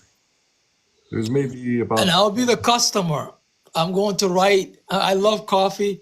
Well, you're going to love it. So I'm going to get love that. So if you can please get it. Wait a I'll second. get it. Boyah, somebody, Freedom Advocate, literally just DM'd me in the chat, literally, as you were saying that, and said, what did she say? She said, can we buy coffee and send it directly to Boyah? See, Oh, here you found go. your community. You Thank found you. your Thank you. community. Thank you. This is comes in whole bean or ground. We'll grind it. Everybody's on board with the mission, from the farmer to the roaster in Lima, Ohio. His name is Jim Curry. This guy, he has scoured the earth for the best that he could find, and he negotiated not only the prices of the beans, but his own price to do the work for us. I mean, he said no at first. He said, there's no way I can give it to you that cheap, and for an organic coffee. But then I told him why we're doing this, and he said, yeah, it just doesn't work for me. A week later, he contacts me. He said, listen, after you told me what it's for, I didn't know anything about Palestine.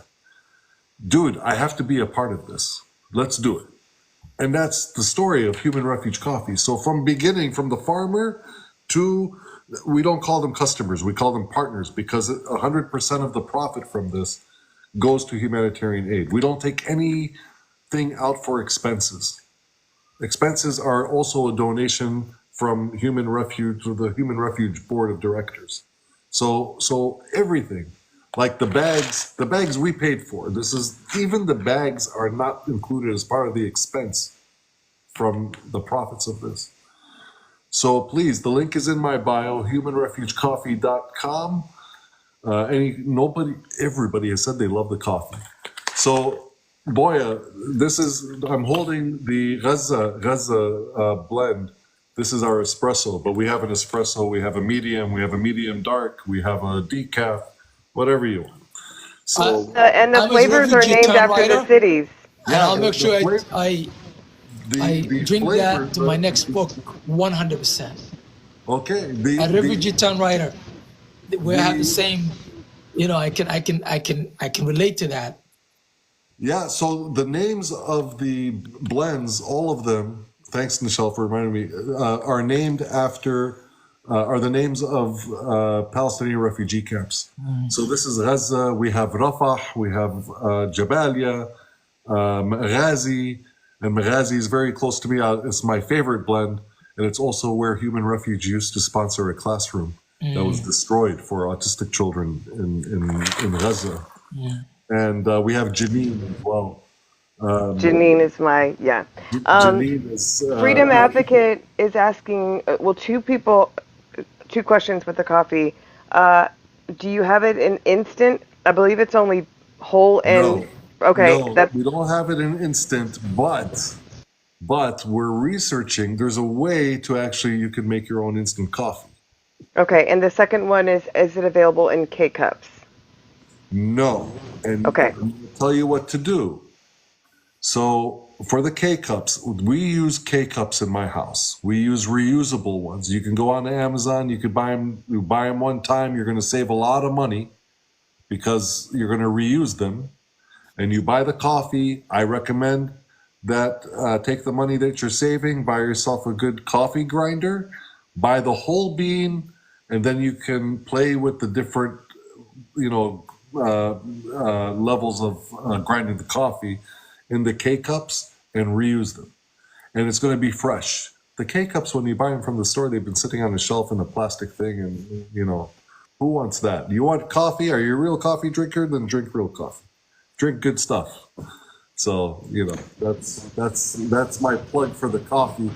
And let me bring Boya back We up. appreciate you It's guys. beautiful. It's a good cause.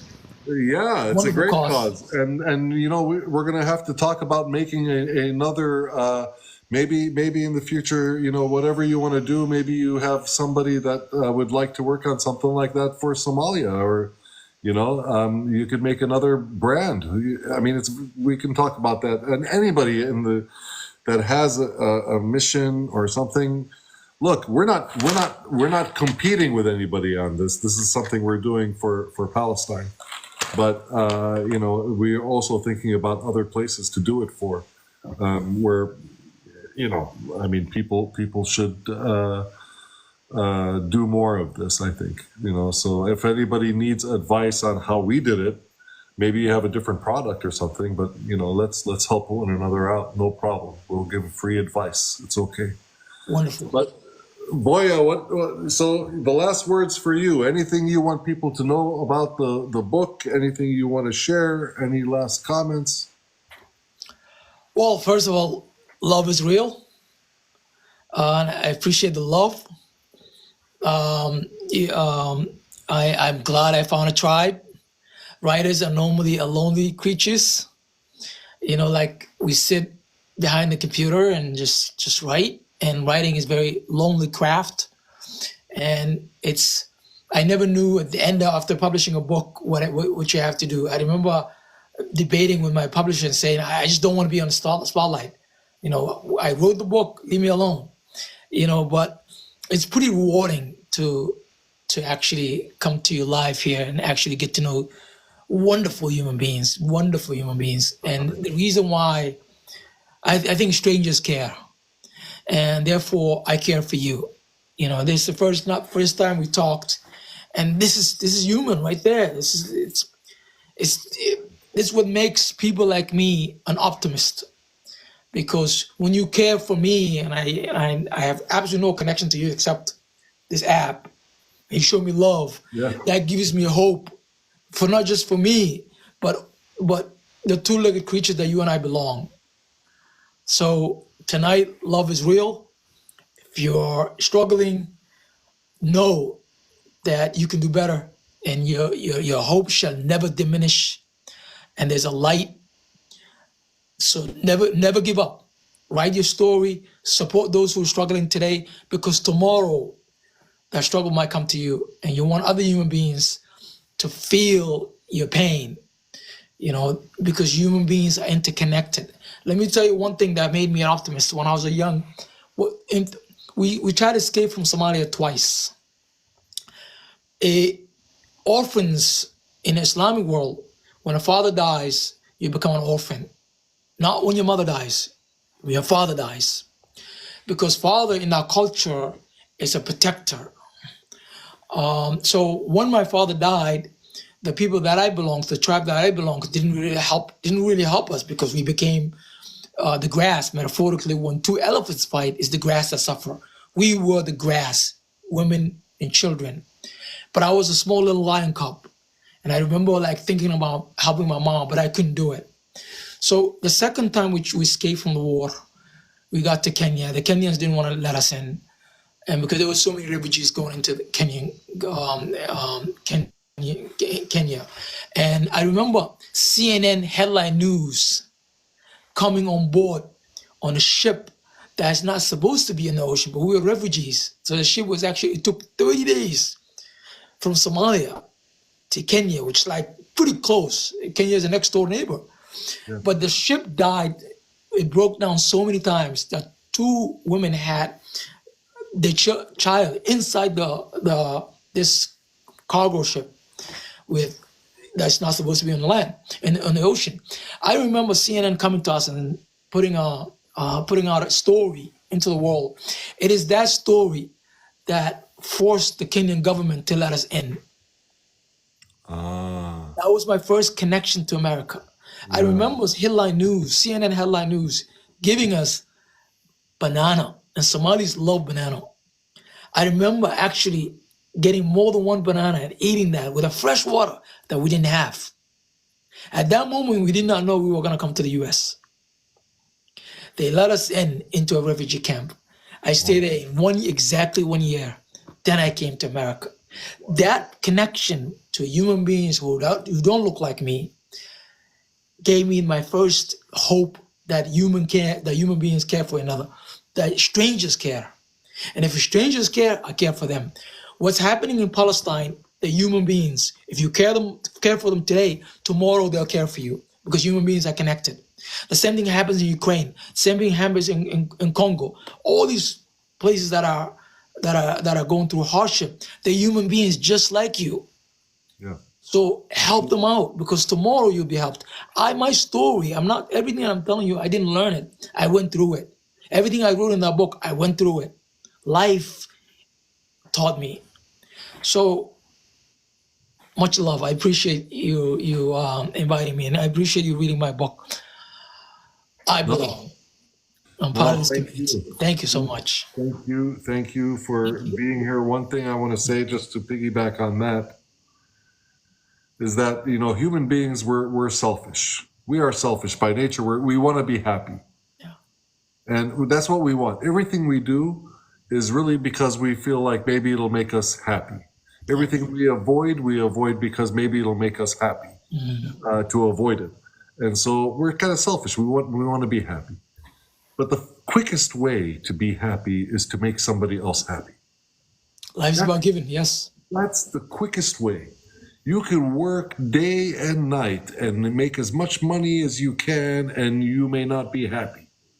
But if you see somebody else smile, if you make them smile, if you make them happy, just like that. You're going to have some satisfaction, even if you're still miserable. In that action, you are going to have some kind of satisfaction that you made that person happy. And that's the quickest way. So, and get that coffee. Huh? What's that? I said, get that coffee. I'm going to get one. Yeah, man. I've been drinking the coffee this late at night. I don't know when I'm going to go to bed tonight. But I'm going to tell you, I'm going to play some music. I'm going to end this with some music. I want to thank everybody for coming up. Thank you, Nishal. Thank you to the left who's still on the panel, all the way down there. What are you doing all the way down there? And thank you, Boyah, especially. We're going to do this again. We're going to have frequent lives. I'm going to invite you up. I'm sure everyone's going to invite you up into their lives. And you, when you're live yourself, because you also go live, everybody follow Boyah. Everybody follow everybody that's been on the panels here. Please follow, because I thought, if I see Michelle, her name, you know how it comes up at the very top of the screen when somebody's live? I go to that live. I don't even know whose live she's in, but I go because I know it's going to be something important that I need to listen to. There's so many things that are just, to be honest with you, bullshit up here on TikTok, and people debating and yelling at each other and all this. Look, we're either here to learn something, to share something, or have a good time amongst friends. That's okay. But this debate stuff, please, guys, stop it. Stop it. This bullshit, you know, people yelling at each other and trolls and all this, we don't need any of this. Let's do something. Let's do something with our time. Let's do something. Let's create relationships that actually mean something and do something good for you and for others. That's it. You're going to be happy, I promise you. So thank you, Boyah. I'm going to play something. I saw this because I was looking up YouTube. I saw an interview with you. There was a clip on YouTube, and that's where I actually discovered Mariam Morsal. There was a video on YouTube where you were in Somalia and you were speaking and you were walking there in the valley, and there was some music playing in the background, and it was this song by Mariam Morsal. So thank you, everybody. I'm going to play this music. Feel free to disconnect whenever, but we're going to play it for everyone. Thank you. That's love. I know. But then all of a sudden, the poetry behind the music is actually very awesome. That's what I don't know. I have to go into now. I have to. The two rivers that come from the Nile River into Somalia is what she's talking about. How it provides, water into millions, and she's poetic. She's describing the landscape the way I described the Nugal Valley. By the way, that area is very, very beautiful. Yeah. And that's another thing that resonated with me, by the way. I mean, because I know, with the as far as the grazing of the animals and all of this. My father also in Palestine, he used to have sheep, and he used to love to be outside with the sheep. And when I was a really young kid, I didn't like it. He would tell me to go take the sheep and go over there, and I would tell him no. I would tell him I don't want to do that. I want to go play with my friends. He'd say no. As I got older, it connects you to the earth. As I got older, I appreciated it more and more. Directly to the earth. So, yes. Much love, man. I appreciate you, man. Thank you very much. Anytime. I'll DM you. All right. Sounds good. Yeah. Thank you. Thank you, everybody. Thank you. Thank you, everyone, for listening. Much love.